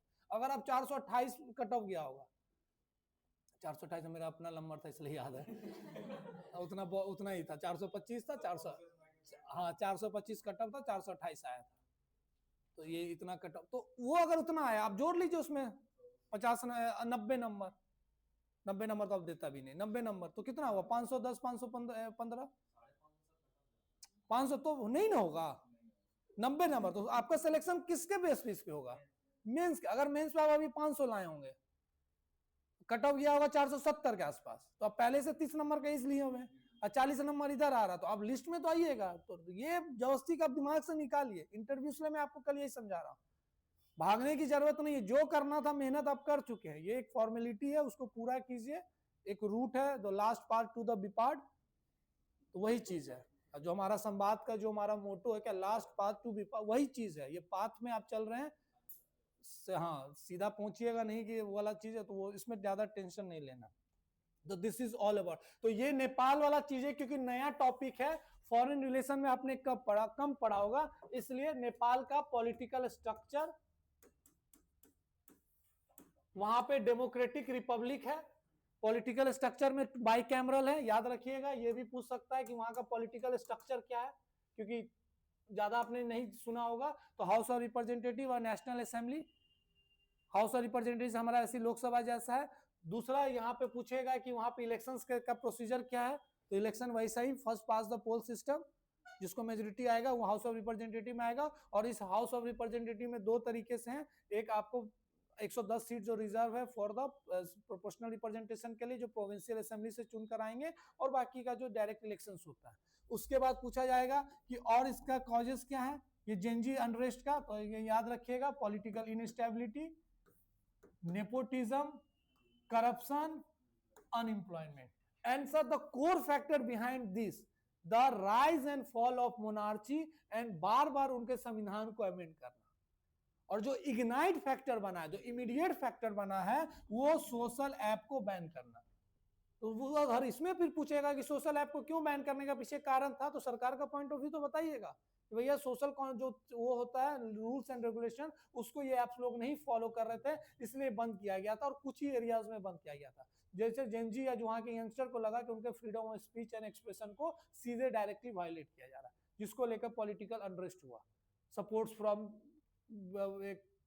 जो वहां के जो भी एक्टिविस्ट थे उन लोग सपोर्ट कर रहे थे वो चीज, कुरन उरन जो भी नाम है याद रहेगा तो वो बोलना। भारत का तो भारत सर चाहता है वहां पे पीस एंड स्टेबिलिटी हो, फिर से डेमोक्रेटिक स्ट्रक्चर में आए, क्योंकि हमारा जो रिलेशन है फ्रॉम द एंशिएंट माइथोलॉजिकल से लेकर कंटेम्प्रेरी तक बहुत अच्छा रहा रिलेशन है। बेटी रोटी का ये टर्म अगर बोलने का मौका मिले तो बेटी रोटी का रिलेशन हम फॉलो करते हैं। माइथोलॉजिकल में अगर बोले कैसे माइथोलॉजिकल से यहाँ तक है तो बता दीजिएगा, पूरा एकदम मौका देता है वो सब चीज सुनने के लिए। सीता माता से लेकर बता दीजिएगा कंटेम्प्रेरी तक, चीजें समझ में आ रही है। भारत उससे साथ साथ अपने जो भी इंफ्रास्ट्रक्चर है, जो इंटरनल सिक्योरिटी, उस पर ध्यान रखना। हम नेपाल थोड़ा ज्यादा इसलिए बता रहे कि नेपाल बहुत इंपॉर्टेंट है, बहुत कम जगह पढ़ने को मिलेगा। फाउंडेशन में नेपाल नहीं पढ़ा होगा आप लोग ने, नेपाल हाँ नहीं पढ़ा होगा। हाँ नेपाल पढ़ने का तो फिर पूरा कंट्री पढ़ने बैठेगा, नेपाल का भी न्यूज में नहीं रहा तो आएगा ही नहीं सवाल। अब हमारे इंटरव्यू के लिए इंपॉर्टेंट, तो ये डेवलपमेंट है, याद रखिएगा। सिक्योरिटी पे ध्यान रखा जा रहा और साथ में भारत अपने रिलेशंस और जो चैलेंजेस है चाइना, स्टेट स्पॉन्सर पाकिस्तान, ये दो को इंपॉर्टेंट चैलेंजेस है। उसी में हिमालयन कॉरिडोर याद रखिए, बस इससे ज्यादा आपसे सवाल नहीं पूछा जाएगा। वन लाइन पर्सनल क्लोजर में लिखा हुआ है, for me India response to Nepal internal unrest is restraint, respect for sovereignty and readiness to assist without intrusion, जो भारत हमेशा हर फॉरेन रिलेशन और नेबरिंग कंट्रीज में फॉलो करती है। समझ में आ रही है चीजें। बांग्लादेश का रिलेशन तो पता, उसको ज्यादा समझाने की जरूरत है नहीं, नेपाल बस थोड़ा इंपॉर्टेंट है। अब आइए नेक्स्ट, पहले आते हैं हम लोग अफगानिस्तान, बाद में भी पहले और कौन है, नेक्स्ट पेज में आइए। अफगानिस्तान के बाद है म्यांमार। हाँ म्यांमार, आइए क्वेश्चन नंबर 8 पेज नंबर 4। और एक हमारा सेशन रहेगा ग्लोबल वाला, एक ग्लोबल और एक वेस्ट एशिया, बस इतना आईआर के लिए काफी है, इससे ज्यादा पूछेगा भी नहीं। बाकी तो और जो नॉर्मल है, एक ही दिन में ग्लोबल और क्या बोलते हैं वेस्ट एशिया पे सवाल जरूर बनेगा। एक ही दिन वो दोनों करा देंगे, तो ये आईआर वाला हो या नेशनल वाला चल रहा है, तो इससे ज्यादा बस इसी इर्द गिर्द पढ़ते रहना है। और नहीं सॉरी नहीं, इतना पढ़ के जाएगा फिर कहला सॉरी बोले, इतना पढ़ के जाएगा। और ये जो आप लोग को मिल रहा है ना, इस चीज को बस एक बार देखते रहिए and try to always develop your own. ये बस समझने के लिए दिया जा रहा है, ये रट के नहीं जाना है, ये समझने के लिए अपना ब्रेनस्टॉर्मिंग करते रहना है, अपना दिमाग में घुमाते रहना क्या जवाब दे सकते हैं। ये जिस दिन डेवलप कर लिए तो ये सब फिर जरूरत नहीं पड़ता है। अब आते हैं हम लोग बात करते हैं म्यांमार। म्यांमार का क्वेश्चन पढ़िए। How do you personally access India recent relations with Myanmar, particularly in the context of Manipur crisis and Rohingya issue? तो भारत का रिसेंट रिलेशन विथ म्यांमार और साथ साथ में मणिपुर क्राइसिस, रोहिंग्या इश्यू, दो इंपॉर्टेंट फैक्टर की बात की गई है।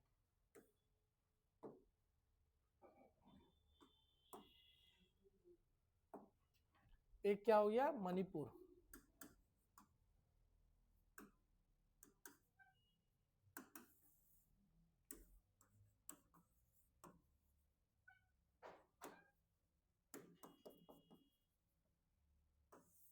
चलिए बताइए आगे से आप, और कौन कौन रह गया। आप क्या नाम हो आपका, सत्यम, बताइए म्यांमार के रिलेशंस को लेकर, भारत का रिलेशन और म्यांमार का रिलेशन को लेकर कुछ पॉइंट्स बताइए मुझे। भारत का करंट रिलेशन विथ म्यांमार क्या है, कैसे आप देखते हैं, आपका अपना व्यू क्या है।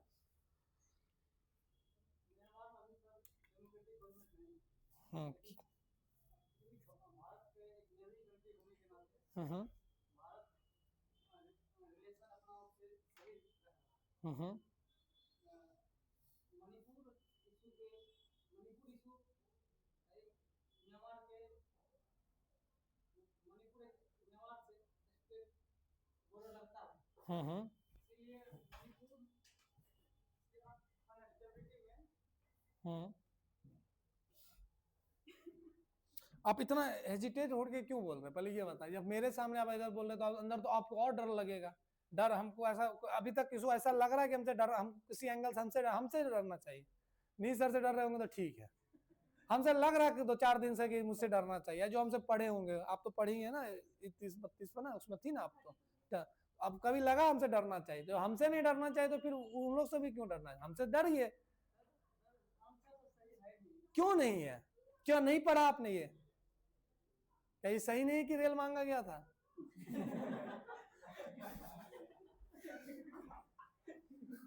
क्या आप पढ़े नहीं है? मेरे आपका माध्यम कौन सा? हिंदी पढ़ा तो होगा।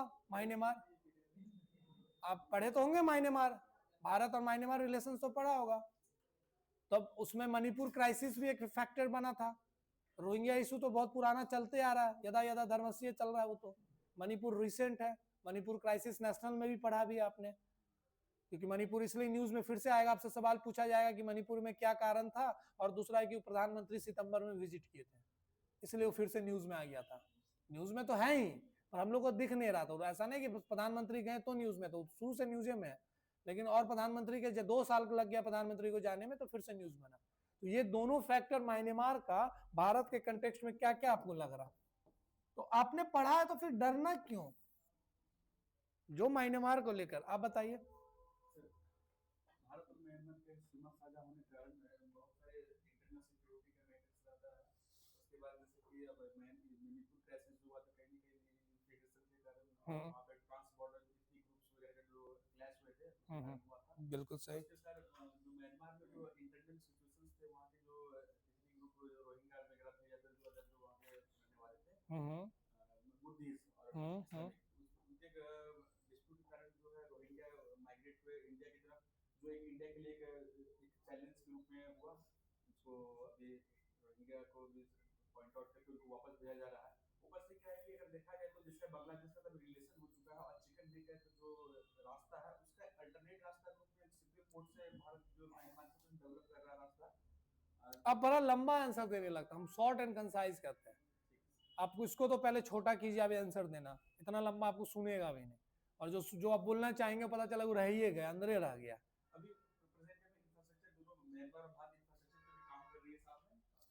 ठीक है, आप हाँ सीरियस हाँ बताइए। भारत और म्यांमार के बीच में काफी हिस्टोरिकल संबंध है। 5 राज्यों की सीमा कटती है, और 5 राज्यों में से 16 किलोमीटर का टेरिटोरियल रीजन है, जिस कारण से नॉर्थ ईस्ट के गुरु इलाकों में इंसर्जेंसी का ये प्रमुख कारण है। और दूसरा सर, वहाँ पे आंग सान सू की गवर्नमेंट का फेलियर के बाद रोहिंग्या क्राइसिस उत्पन्न हुआ, जिस कारण से काफी रिफ्यूजी भारत में आए।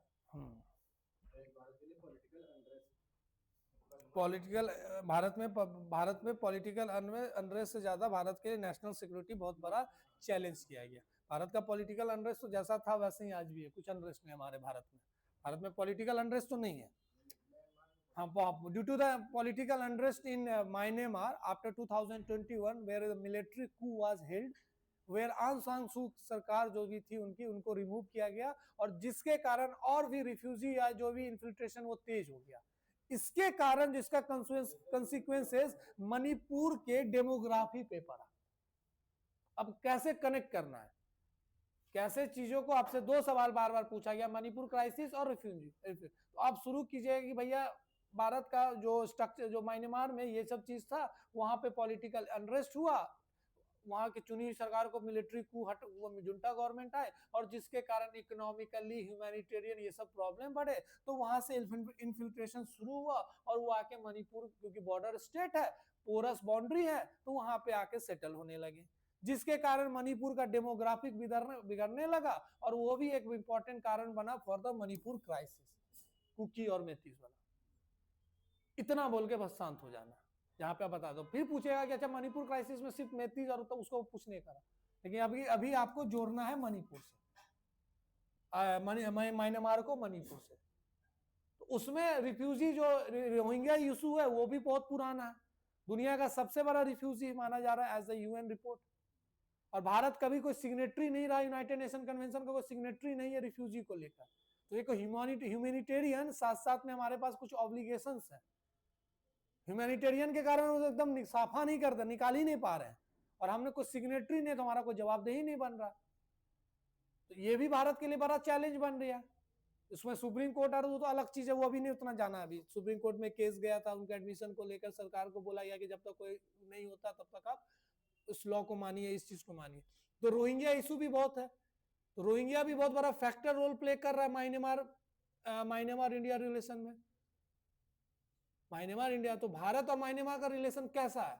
अगर मैं आपसे पूछूं, आपसे भारत और म्यांमार का रिलेशन कैसा है बताइए।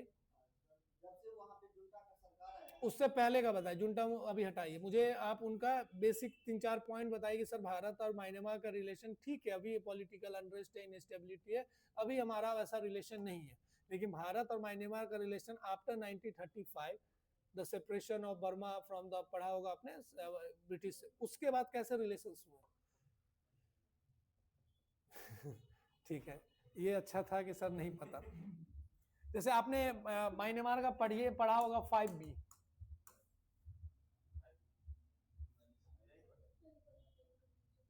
अब भी यही बोलिएगा, रिवीजन कहां से हो पाएगा बिना 5B क्या है? आप लोग कोई नाम ही नहीं सुने हैं? अच्छा, म्यांमार ज्यादा ध्यान नहीं रखे, छोड़िए हटाइए 5B। और बताइए क्या, फिर क्या ध्यान में थोड़ा और सुने हम, और बताइए हमको। अगर एरियाज ऑफ कोऑपरेशन की हम बात करें, म्यांमार का रिलेशन में क्या क्या एंगल आप बता सकते हैं कि सर ये रिलेशन स्ट्रांगली डेवलप हुआ?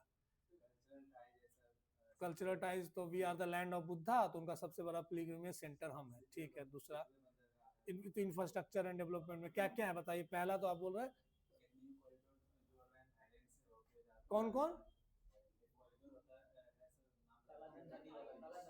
वो मल्टी मॉडल प्रोजेक्ट है, वो तो IMT trilateral highway joining from Manipur Moreh to Thailand का बैगन या बैगन जो बोलिए, IMT। तो पहला, अगर आपसे बात हुआ कि भैया हमारा जो बुद्धिस्ट कल्चरल लिंक है ही, क्योंकि उन सबसे ज्यादा मैक्सिमम बुद्धिज्म वो लोग फॉलो करते हैं, और we are the land of Buddha, तो उनका सबसे बड़ा वो धर्म जो है यहाँ पे, जो 4 धाम में एक धाम हम ही लोग हैं। हाँ, वो फिर तो दूसरा हुआ इंफ्रास्ट्रक्चर कनेक्टिविटी में कालादान मल्टी मॉडल, IMT सबसे इंपॉर्टेंट, IMT। उसके बाद अगरतला अकुला रेल लिंक और भी सब है, लेकिन ये सब बात का चीज है, बेसिक 2 तो याद ही रखना, IMT इंडिया म्यांमार ट्राइलेटरल। अगर इसको पूछ दिया कि कहां से कहां, तो मणिपुर से, उनका मणिपुर का मोरे जगह है, मोरे MOREH, मणिपुर के मोरे से थाईलैंड बैगान जो है भाया म्यांमार, ये चीजें जो आपको याद रखना है। दूसरा कालादान मल्टी मॉडल, फिर उसके बाद आइए हाँ बिम्स्टेक हुआ, रीजनल में वो हुआ, are the only country where India ASEAN के साथ है। तो हमारे लिए 3 इंपॉर्टेंट चीज याद रखिएगा। म्यांमार क्यों इतना भारत के लिए इंपॉर्टेंट है, तो म्यांमार 3 इसलिए इंपॉर्टेंट है, ये सवाल अगर पूछता, एक तो एक्ट ईस्ट को ध्यान में रखते हुए, दूसरा development of north east, development of north east, एक तो एक्ट ईस्ट को ध्यान में रखते, आसियान को ध्यान में रखते, तो ओनली कंट्री जिसके साथ हमारा बॉर्डर शेयर होता है, और आसियान हमारे लिए एज ए रीजनल ग्रुपिंग सबसे इंपॉर्टेंट है for to fulfil our $30 trillion dream, विकसित भारत 2047 तक $30 ट्रिलियन वाला, वो के लिए म्यांमार बहुत इंपॉर्टेंट है। दूसरा नॉर्थ ईस्ट के लिए, नॉर्थ ईस्ट के लिए बड़ा इंपॉर्टेंट है हमारा। एंड थर्ड स्ट्रेटेजिक में आएगा टू काउंटर चाइना। इसलिए हम पूछ भी सकता है, हर कंट्री का ये पूछेगा कि क्यों इतना इंपॉर्टेंट है हमारे लिए, मालदीव्स क्यों इंपॉर्टेंट है, तो चाइना क्यों, चाइना भी इंपॉर्टेंट है, या नेपाल, बांग्लादेश। तो अगर आप म्यांमार का देखिएगा तो ये 3 एरियाज याद रखिएगा, only country ASEAN. North east का डेवलपमेंट इस पे भी बहुत डिपेंड करता है, डेवलपमेंट ऑफ नॉर्थ ईस्ट, तो उसके लिए भी बड़ा इंपॉर्टेंट है। And last to counter China, की चाइना का प्रेजेंस बहुत ज्यादा है म्यांमार में, तो मे बी इन्फिल्ट्रेशन और रिफ्यूजी, तो ये सब चीजें सिक्योरिटी वाइज भी हमारे लिए म्यांमार बहुत इंपॉर्टेंट है। तब हम यहाँ पे 3 फॉरेन पॉलिसी यूज करते हैं, एक हुआ नेबरहुड फर्स्ट पॉलिसी, आसियान, जिसको ध्यान में रखते हुए हम क्या बोलते हैं इसको, एक्ट ईस्ट पॉलिसी,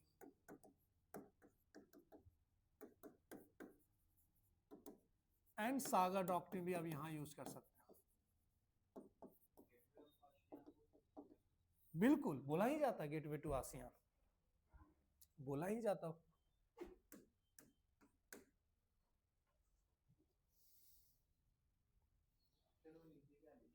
कौन सा? ये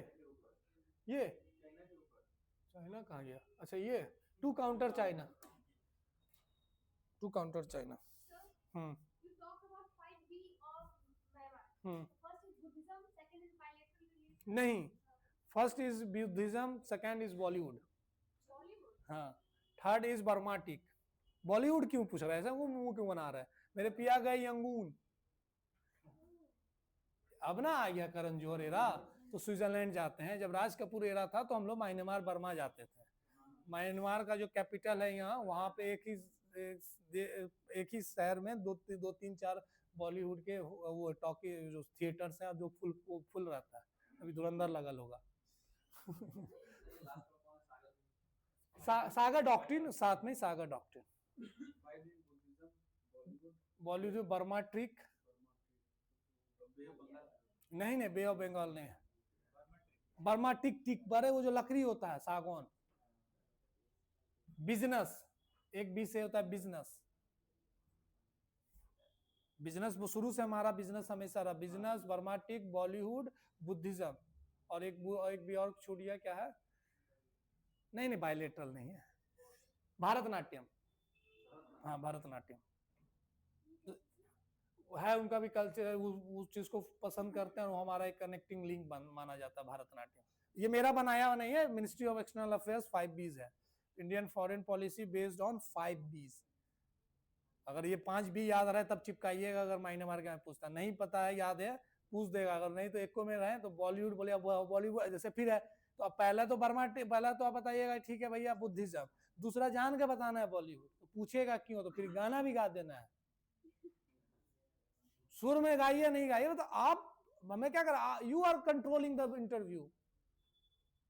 तो पूछे बॉलीवुड कैसे, तो बोले सर ये दौर देखा गया था, और एक गाना भी आप सुनते होंगे अपने दौर के, अगर देखिएगा तो बोले अपने दौर के। ये मैं इससे हंसी मजाक कर रहा हूं, लेकिन ये यही होता है तरीका इंटरव्यू देने का। उसको भी लगेगा कि अरे बड़ा कॉन्फिडेंट।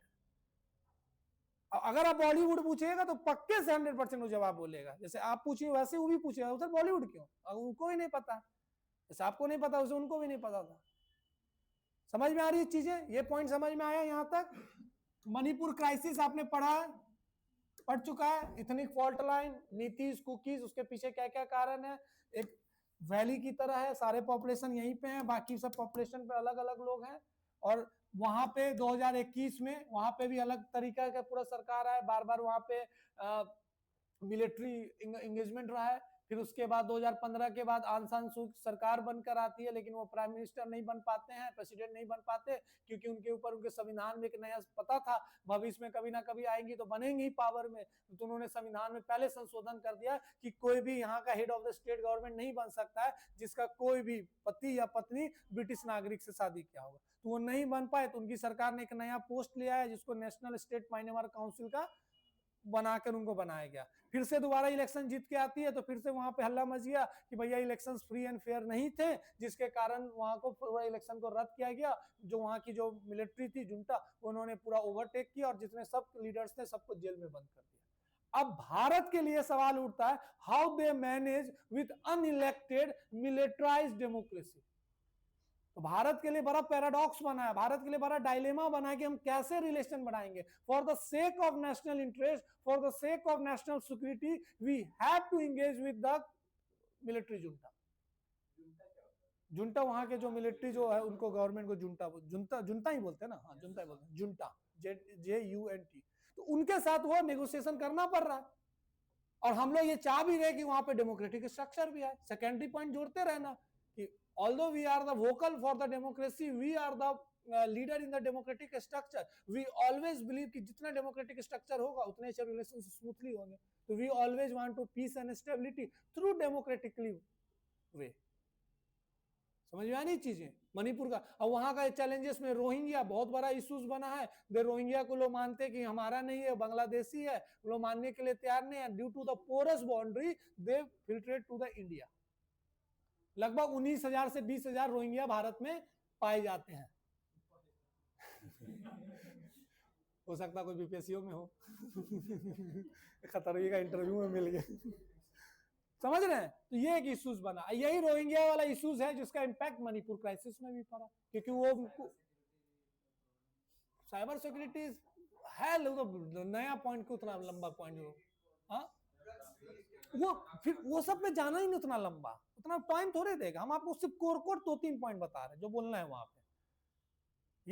ये 4 से 5 कंट्री से बाहर कोई नेबरिंग कंट्री से सवाल नहीं पूछेगा, इतने सवाल पढ़ के जाना। अब drug smuggling, drug trafficking, opium वाला, गोल्डन, ये सब है, लेकिन क्यों जाना उसमें नहीं जाना है। जो हम आपसे जो सवाल पूछे यही मणिपुर और रोहिंग्या इससे रिलेटेड है। तो भारत क्या कर रही है? तो भारत 2019 के बाद डिसाइड किए, ministry of home affair decided to close and shut down the FMR, free movement regime.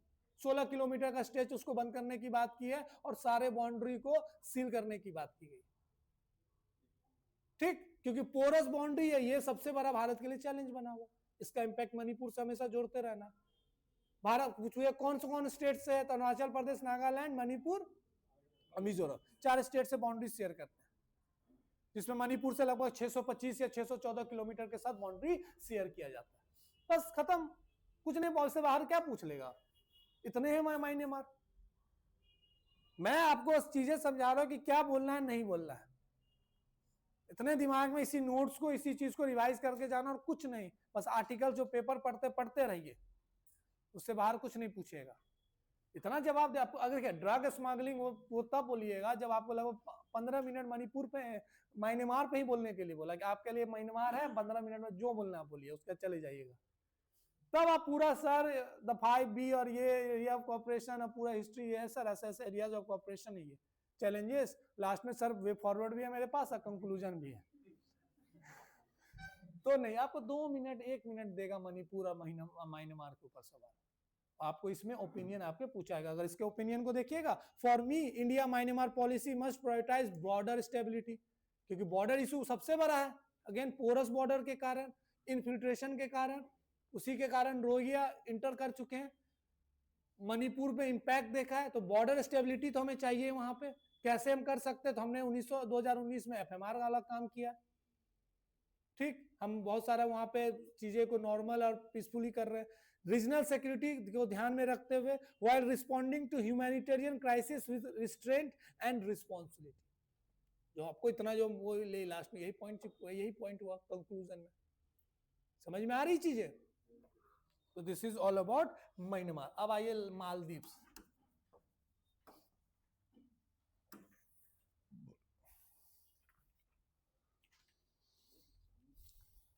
Chinese तो यही बोल रहा, चाइनीज यहाँ भी चाइनीज आ गया। चाइनीज वेस्ट इज कहाँ नहीं चाइना मिलेगा, जहां भारत वहां चाइना, हिंदी चीनी भाई भाई। How do you personally assess the India Maldives relation in context of increasing Chinese influence in Indian Ocean region? तो पहला सवाल मेरा ये है, पीछे से आप दोनों पहले आप, उसके बाद आप दोनों, समीक्षा और आपके बगल में जो आप हैं, पहले ये बताइए कि इस सवाल का जवाब मुझे दीजिए कि चाइना का इन्फ्लुएंस इन IOR उसको आप कैसे असेस करते हैं? What is your opinion behind that?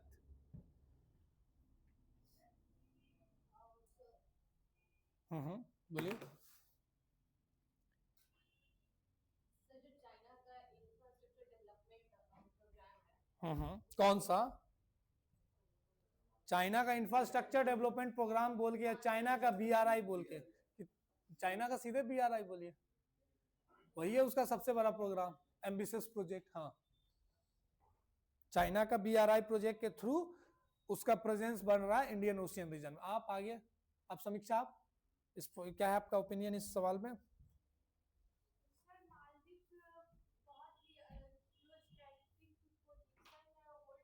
कैसे?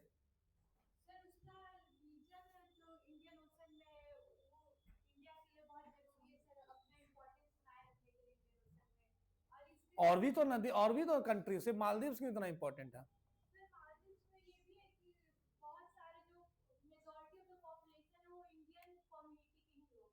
अच्छा, तो इसका तो फिर जियो स्ट्रेटेजिक पोजिशनिंग इसीलिए है। जियो स्ट्रेटेजिक पोजिशनिंग का तो मतलब ये हुआ ना, कंट्री का जो पोजिशनिंग है जियो स्ट्रेटेजिकली, मतलब जियो पॉलिटिक्स में ज्योग्राफी जिसका स्ट्रेटेजी इतना इंपॉर्टेंट है, वहां के सिटीजन, हम भारत में नागरिक रखते हैं, आईओआर रीजन में India is the leading player या इज द स्ट्रॉन्ग प्लेयर, इसलिए तो नहीं ना कि हम लोग सब रहते हैं, इसलिए है भारत का पोजिशनिंग जियो स्ट्रेटेजिकली आईओआर में सबसे इंपॉर्टेंट जगह पे है।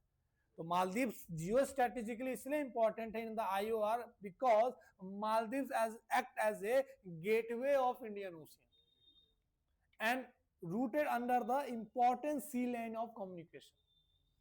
इसलिए भारत हमेशा पे मालदीव्स पे ध्यान रखती है थ्रू, जो बोला जाता है यहाँ पे लिखा भी है, through the lens of geography, strategic interdependence and evolving regional competition.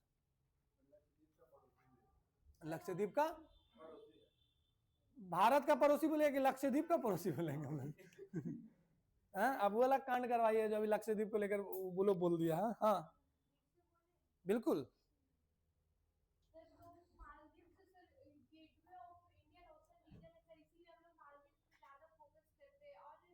China का प्रेजेंस अगर ज्यादा बढ़ जाएगा तो हमारी न्यू घाटे का मतलब इंडियन ओशन रीजन में हो जाएगा। घाटा सौदा बोलिएगा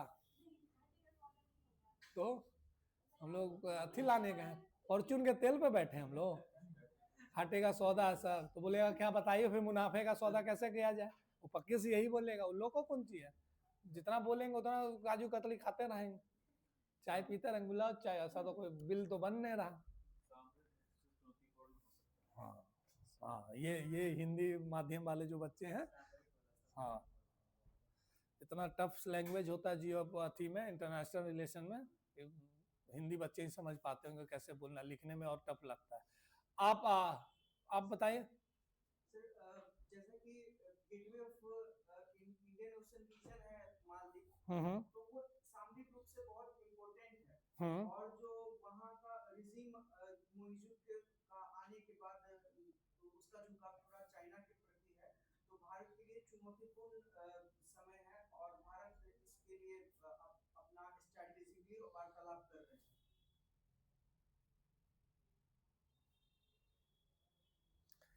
ठीक है, मालदीव्स के लिए बस हमेशा याद रखिएगा, एक अगर हम मालदीव्स को अपने वेस्टर्न सबसे नीचे वाले कोस्ट से देखें तो बहुत नजदीक है, लगभग 120 किलोमीटर, उसको नॉटिकल माइल में कीजिएगा, और वहां 8 डिग्री लाइन, और ये देखिएगा एक इंपॉर्टेंट जोन बना हुआ है। मालदीव्स अगर यहाँ पे है, अगर मालदीव्स ये मानकर चलिए मालदीव्स है, तो यही इसको बोला जाता है गेटवे ऑफ इंडियन ओशियन। तो स्ट्रेटेजिकली अगर पोजीशनिंग देखें, ज्योग्राफिकली अगर देखें, तो मालदीव्स भारत के लिए बड़ा इंपॉर्टेंट है, क्योंकि एक तरीके से बैकयार्ड है भारत का, भारत का ये बैकयार्ड है। दूसरा इंपॉर्टेंट चीज देखा जाता है, स्ट्रेटेजिकली ये इतना पोजीशनिंग सही है। अब इकोनॉमिकली एक हमारा बहुत इंपॉर्टेंट रिलेशन बना हुआ है कि हम एक वन ऑफ द लार्जेस्ट या सबसे नंबर 1 ट्रेडिंग पार्टनर है मालदीव्स के, तो स्ट्रेटेजिकली डिप्लोमेटिकली हमारे लिए बहुत इंपॉर्टेंट है। अब सवाल ये होता है कि यहाँ पे चाइना का धीरे धीरे प्रेजेंस बढ़ते जा रहा है, वो भारत के लिए सबसे चिंताजनक बात है। तो चाइना का प्रेजेंस कैसे बन रहा है, तो अगेन अम्बन टोटा यहाँ नहीं है, श्रीलंका में। हाँ बिल्कुल बिल्कुल। अब बात कर रहे हैं हम आईओआर और चाइना का, हाँ ये चीज है। तो China again Maldives became the string of pearls का एक इंपॉर्टेंट, ये टर्म हमेशा याद रखिएगा, स्ट्रिंग ऑफ पर्ल्स का इंपॉर्टेंट मोती है वो पर्ल्स है, ठीक। दूसरा, उसने अपना अमेंडमेंट, अपना कॉन्स्टिट्यूशन अमेंडमेंट कर दिया वहां का, नहीं अब सुने, क्योंकि चाइना वहां पे इन्वेस्टमेंट कर सके 2013 में बीआरआई आने के बाद, कि उसने बोला कि भैया कोई फॉरेन कंट्री आएगा और यहाँ पे लगभग 70% इन्वेस्टमेंट करेगा तो हम उसको अपना लैंड दे देंगे। और वहां पे जैसे सरकार आई, वहां पे जब सरकार पड़िएगा तो एक समय मोहम्मद सोली, उसके इब्राहिम सोली, ये सब प्रेसिडेंट मोइजू, ये सब और भी है, अब्दुल गयूम, उसमें उतना नहीं, उसमें इतिहास में जाना है।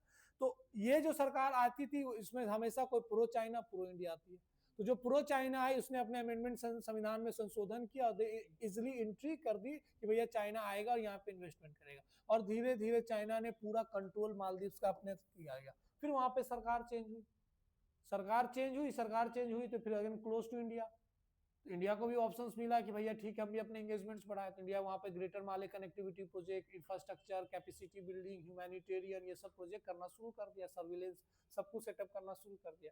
तो ये हमेशा चलते रहता है। लेकिन हमारे लिए बड़ा क्यों चाइना चैलेंजेस बना हुआ है? चाइना तो एंट्री कर चुका है, पेनिट्रेशन है, लेकिन आपको इसमें इसका तो समझने के लिए आपको मालदीव समझना होगा कि मालदीव्स का positioning geo strategically, as a geography, geo economically, तब मालदीव इतना इंपॉर्टेंट है। और वहां पे हमारे बैकयार्ड में चाइना बैठ जाएगा तो हमारे लिए बड़ा दिक्कत है। And Maldives also play critical role in IOR region, for that region हम कभी नहीं चाहेंगे चाइना का यहाँ प्रेजेंस बढ़े। जैसे हमेशा मालदीव से याद रखिए, greater Male connectivity project Maldives का एक इंपॉर्टेंट प्रोजेक्ट है जो भारत उसको साइन किया हुआ है, उसको पूरा कर रहा है। दूसरा, वहां पे और भी बहुत इंपॉर्टेंट इश्यूज है, जैसे सबसे बड़ा इंपॉर्टेंट इशू है आइलैंड जो वहां पे है, वहां पे रेडिकलाइजेशन देखने को मिल रहा है। रेडिकलाइजेशन को लेकर ये भी एक इंपॉर्टेंट है। वहां पे इंडिया आउट कैंपेन चलाया गया था जिसको लेकर भारत बड़ा कंसर्न था, क्योंकि वहां पे इंडिया आउट कैंपेन में strong divergent relation between India and Maldives relation. तो ये याद रखिएगा। तो वो इंडिया आउट कैंपेन क्या था? तो इंडिया आउट कैंपेन में एक एंटी इंडिया सेंटीमेंट चलाए गए थे जिसके कारण ये चीजें हुआ। तो उसमें क्या है तो तीन इंपॉर्टेंट है, ड्रोनियर एयरक्राफ्ट, उथरा थिलू प्रोजेक्ट एंड हाइड्रोग्राफिक सर्वे। ये तीन प्रोजेक्ट याद रखना है बस, वो पूछेगा तो। अब हम चाइना को कैसे काउंटर कर सकते हैं यहाँ पे? तो चाइना के लिए हम वहां पे इंफ्रास्ट्रक्चर बिल्डिंग कर रहे हैं, जिसका example greater Male connectivity project याद रखिएगा। दूसरा, हम वहां पे ह्यूमैनिटेरियन सपोर्ट दे रहे हैं, and through our foreign policy like a Sagar doctrine, we can easily eliminate, we can easily counter China in Maldives as well as IOR region, ये हमारे लिए सबसे इंपॉर्टेंट चीज है। तो ये है मालदीव्स में हमेशा बहुत इंपॉर्टेंट रहा है, बहुत न्यूज में रहा। एंटी इंडिया या इंडिया आउट कैंपेन क्या है? तो India out campaign initiated by political parties and वहां के जो सोशल एक्टिविस्ट है उन्होंने चलाया था टू अगेंस्ट इंडिया। उसके कारण बने थे तीन इंपॉर्टेंट प्रोजेक्ट जिसमें इंडिया सबसे इंपॉर्टेंट रोल प्ले कर रहा था, hydrographic survey, Dornier aircraft and UTF project. UTF project मतलब उथरा थिलू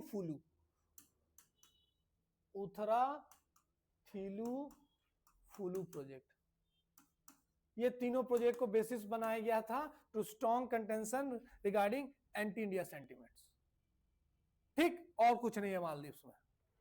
चाइना कैसे एंट्री किया है, चाइना क्या कर रहा है, चाइना को हम कैसे काउंटर कर रहे हैं, बस ये इंपॉर्टेंट है। पूरे आईओआर रीजन में सिर्फ मालदीव्स नहीं, श्रीलंका, बांग्लादेश, म्यांमार सब आ गया आईओआर रीजन में। इंडियन ओशियन रीजन क्या हो गया? इंडियन ओशियन रीजन हो गया, ये भारत है, ये पूरा यहां से यहां तक, अफ्रीका से शुरू होकर यहां तक जा रहा है, आईओआर रीजन हो गया। और इसी को ब्रॉड वे में देखिएगा तो इंडो पैसिफिक रीजन हो गया। हाँ, कोलंबो सिक्योरिटी कॉन्क्लेव तो बिल्कुल दे सकते हैं, कोलंबो सिक्योरिटी कॉन्क्लेव भी आप दे सकते हैं ना, वो भी एक इंपॉर्टेंट है। अब रीजनल ग्रुपिंग में तो बिम्स्टेक को देख के कोलंबो सिक्योरिटी कॉन्क्लेव को देखते हुए IORA, Indian ocean rim association कि रीजनली ग्रुपिंग के थ्रू, मल्टीलेटरल इंस्टीट्यूशन के थ्रू कैसे हम रिलेशन सुधार सकते हैं। तो दो को तो याद ही रहेगा ना दिमाग में, बिम्स्टेक तो याद ही रहेगा। कोलंबो सिक्योरिटी कॉन्क्लेव ये भी एक इंपॉर्टेंट है, उसमें भारत है, मालदीव से, सिसिल से, बांग्लादेश है। उसमें अजीत डोभाल हमेशा मिलते हैं, उनके भी सिक्योरिटी एडवाइजर और भारत के नेशनल सिक्योरिटी एडवाइजर, मेरी टाइम चीजों को ध्यान में रखते हुए और भारत का इंटरनल सिक्योरिटी को ध्यान में रखते हुए IOR रीजन में वो चीज में भी बहुत इंपॉर्टेंट है। After 2008 Mumbai attack, IOR region में हम चाहेंगे कि वहां पे सिक्योरिटी हमारे कंट्रोल में, क्योंकि एक्सेस मिल जाता है, क्योंकि नया जो स्टेट स्पॉन्सर है उसको नया रूट मिल गया थ्रू दिस रीजन। अब लैंड पोरस लैंड के थ्रू नहीं आ रहा, बोलो सी के थ्रू आता है। इसलिए हमारे लिए मालदीव जियो सिक्योरिटी इंपॉर्टेंट है। जियो स्ट्रेटेजिक तो समझ गए, टोल गेट और ये सारा चीज। जियो सिक्योरिटी टेररिस्ट को ध्यान में रखते हुए, और जियो इकोनॉमिक, क्योंकि हमारा एक नेबरिंग कंट्री, तो हम चाहेंगे कि हमारा इकोनॉमिक इंटरडिपेंडेंस बना रहे। हमेशा जियो स्ट्रेटेजिक, जियो इकोनॉमिक, जियो सिक्योरिटी या जियो पॉलिटिकल भी जा सकता है। ठीक, अब आइए लास्ट, अफगानिस्तान।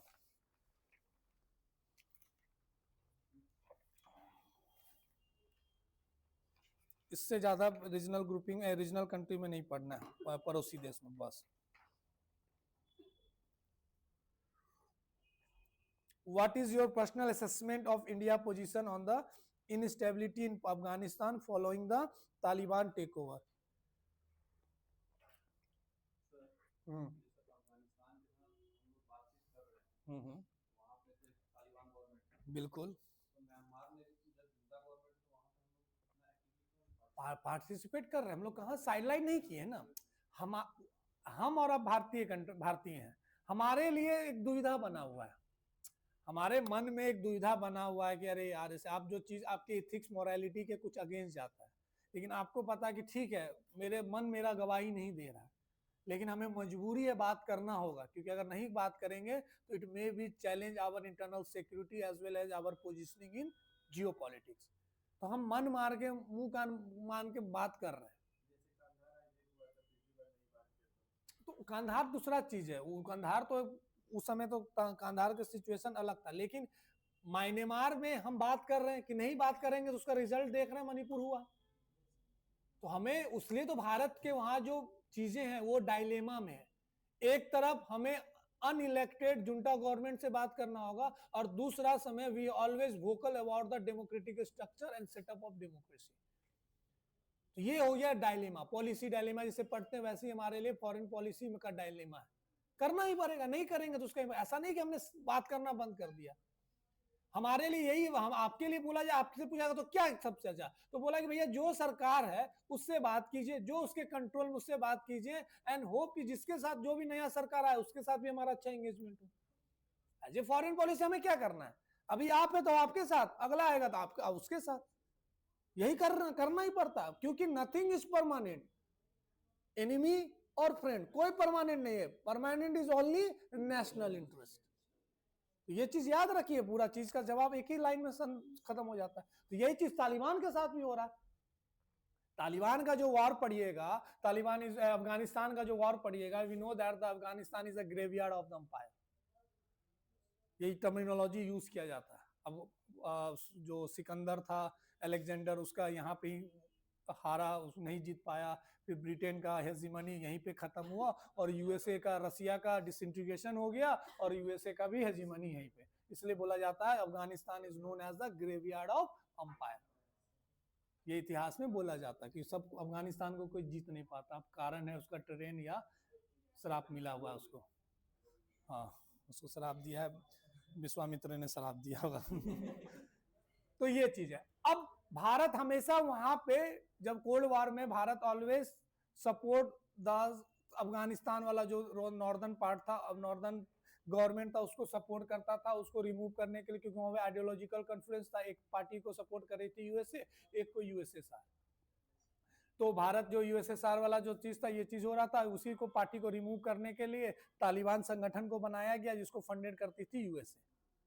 तो शुरुआती दौर में जब तालिबान ने पूरा कंट्रोल ओवर लिया, तो पाकिस्तान फिर जो चुनी हुई गवर्नमेंट थी वो वहां से भागकर चल गई नॉर्दर्न पार्ट ऑफ अफगानिस्तान, तो उसको बोलते हैं नॉर्दर्न पार्ट ऑफ गवर्नमेंट, जिसको भारत शुरू से सपोर्ट करती थी। फिर तालिबान हैव टेकन कंट्रोल, और तालिबान का जो मतलब होता है यूथ एंड स्टूडेंट। अब उसने यहाँ पे कंट्रोल करना शुरू किया, और उसके बाद में मेरी बिल्ली मेरी सेमिया, यूएसए ने भी बोला कि भैया ठीक है अब तो सब कुछ हो ही गया, डिसइंटीग्रेशन भी हो गया, धीरे धीरे यूएसए भी यहाँ से निकलना शुरू हो गई। तालिबान को लगा मिर्ची, बोला ये तो गलत कर दिया हम लोग को, तो वही बदले में वर्ल्ड ट्रेड सेंटर हमला हुआ। फिर यूएसए आया, और फिर यूएसए आने के बाद ऑपरेशन इंड्यूरिंग फ्रीडम चलाया, वर्ल्ड ट्रेड सेंटर में हमला होने का ऑपरेशन इंड्यूरिंग फ्रीडम। अब इस ऑपरेशन इंड्यूरिंग फ्रीडम के लिए उसको चाहिए था एक कंट्री जो सपोर्ट करे, एक ऐसा बेस बने, वो बना भारत। और वहां 2001 के बाद भारत के साथ स्ट्रॉन्ग रिलेशंस डेवलप होने लगे, और जियो पॉलिटिकल कॉपरेशन में भी आप देखने को मिलेगा, उसी में हम 2005 में न्यूक्लियर सिविल डील साइन करते हैं। तो तालिबान को उनको हटाना था पावर से, जिसके लिए चलाया ऑपरेशन इंड्यूरिंग फ्रीडम, और ये लंबा वार चला, 2019 में जाके सेटलमेंट हुआ। एंड तालिबान फिर इसको हटा के यहाँ पे फिर से वही गवर्नमेंट को सेटअप किया, डेमोक्रेटिक इलेक्टेड गवर्नमेंट को लाया गया, वही नॉर्दर्न वाला को लाया, फिर से सेटअप कर दिया, और तालिबान और यूएसए का वार चलते रहा। और इस ये पे यहाँ पे सेटअप आया फिर से नई गवर्नमेंट, वही नॉर्दर्न पार्ट वाले, और तालिबान यहाँ पे बैठा हुआ रहा। तालिबान एक तरफ तालिबान से लड़ रही है, एक तरफ से यूएसए लड़ रही है, ये सब फाइट चलते रहा, और ये फाइट लगभग 20 साल तक चलते रहा, 19 साल तक चलते रहा। लास्ट में तालिबान वैसे यूएसए बोला कि ठीक है हमारे बीच में एग्रीमेंट साइन हुआ, यूएसए वहां से निकली, फिर से Taliban take over the control of Afghanistan. और 2000 से 2019 में भारत बहुत सपोर्ट किया, ह्यूमैनिटेरियन, इंफ्रास्ट्रक्चर, इकोनॉमिक, सब तरीके से सपोर्ट किया। किसको? उन नॉर्दर्न वाली जो था जिसके समय तालिबान को भगा दिया था उसको। हाँ वो डेमोक्रेटिक इलेक्टेड थी। तो जैसे आप पार्लियामेंट का बनाना, फ्रेंडशिप ब्रिज बनाना, सलमा हॉस्पिटल्स बनाना, capacity buildings, preferential trade agreement sign करना, उन वहां से हम लोग मंगाते हैं वो क्या बोलते हैं, ड्राई फ्रूट्स। क्रिकेट नोएडा में ग्राउंडे दे दिए, खेल लो, उधर खेलोगे तो बम मार देगा, फुल टॉस बॉल समझोगे, चलाए तो पता चला बम था, तो क्रिकेट ग्राउंड दे दिए। तो जिस तरीके से सपोर्ट हुआ, क्योंकि फिर से तो वहां पे चुन के सरकार कौन आए? एक सरकार वही जिसको तालिबान भगा दिया था, फिर से वो आई पावर में, क्योंकि ऑपरेशन इंड्यूरिंग फ्रीडम में सबसे पहले तालिबान को भगाया गया और फिर से नॉर्दर्न वाला जो था उसको सेटअप किया गया। तो डेमोक्रेटिक इलेक्टेड गवर्नमेंट थी, भारत पूरा सपोर्ट कर रहा था और ये इधर वार चला था। 2019 तक तो सब कुछ सही चला, टसल तो चल ही रहा था। यूएसए था हार के बोला कि अब यहां से हम जा रहे हैं बोरिया बिस्तर बांध के, और तालिबान को सौंप दिया without participating of selected government या इलेक्टेड गवर्नमेंट। तो भारत का जो अफगानिस्तान को लेकर है, याद रखिएगा, भारत का एक ही स्टैंड है, अफगान लेड, अफगान कंट्रोल्ड। अफगानिस्तान को लेकर भारत का जो फॉरेन पॉलिसी में है, Afghan led, Afghan control, Afghan owned. जो भी हो वहां के अफगानिस्तान से पूछा जाए कि किसकी सरकार होनी चाहिए, कौन कंट्रोल करेगा, कौन ओन करेगा। तो Afghan led, Afghan owned, Afghan control, ये भारत का फॉरेन पॉलिसी है इन अफगानिस्तान। अब बात हुआ कि भैया तालिबान को छोड़ दे, हम भारत बोले हम बातें नहीं करेंगे, नहीं करेंगे, इसका इंपैक्ट होगा भारत के फिर से नेशनल सिक्योरिटी पे।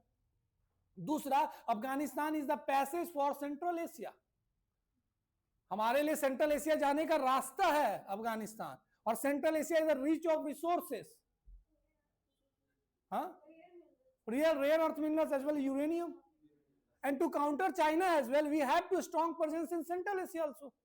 वो हमें नीचे से घेर रहा है तो हम उसको ऊपर से घेरेंगे, सेंट्रल एशियन रिपब्लिक्स।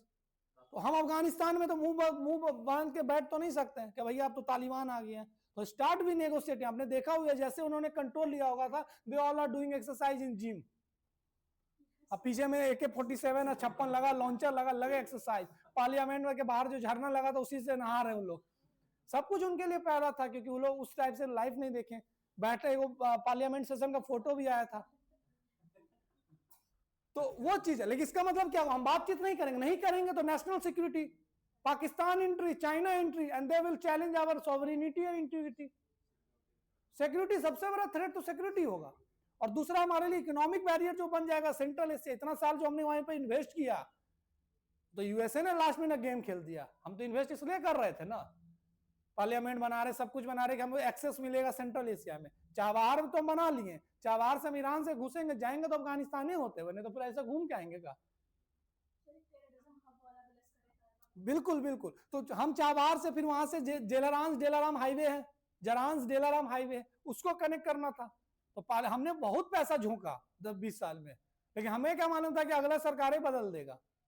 तालिबान आया तो अब हम, तालिबान का ये कभी नहीं बोला, वो भारत को अब सपोर्ट कर रहा है, क्योंकि बोल रहा है कि भारत जो भी चीजें करते आ रही है उसको आप रिन्यू करते रहिए, उसमें कोई दिक्कत नहीं आएगा। तो भारत वो चीज को रिन्यू कर रहा है without taking participation in their internal politics and geopolitics, silently, and start negotiating and diplomatic engagements बढ़ाते जा रहा है। क्योंकि भारत के लिए 3 प्रायोरिटी हमेशा है, Afghanistan as a national interest को ध्यान में रखते हुए नेशनल सिक्योरिटी, ओपीएम ट्रेडिंग और ये जो गोल्डन क्रेसेंट वाला जो चीज आप पढ़ते हैं वो, दूसरा सेंट्रल एशिया रिपब्लिक्स का entry gateway, access to Central Asia. And why Central Asia important, क्योंकि ये बहुत इनरिच कंट्री है जहां पे हमें यूरेनियम और रेयर अर्थ मिनरल्स, और साथ साथ में एज ए अफगानिस्तान के साथ ये भी जोड़ दीजिए हमारा लॉन्ग रिलेशन शुरू से रहा है, उस चीज को ध्यान, कल्चरली लिंक रहा।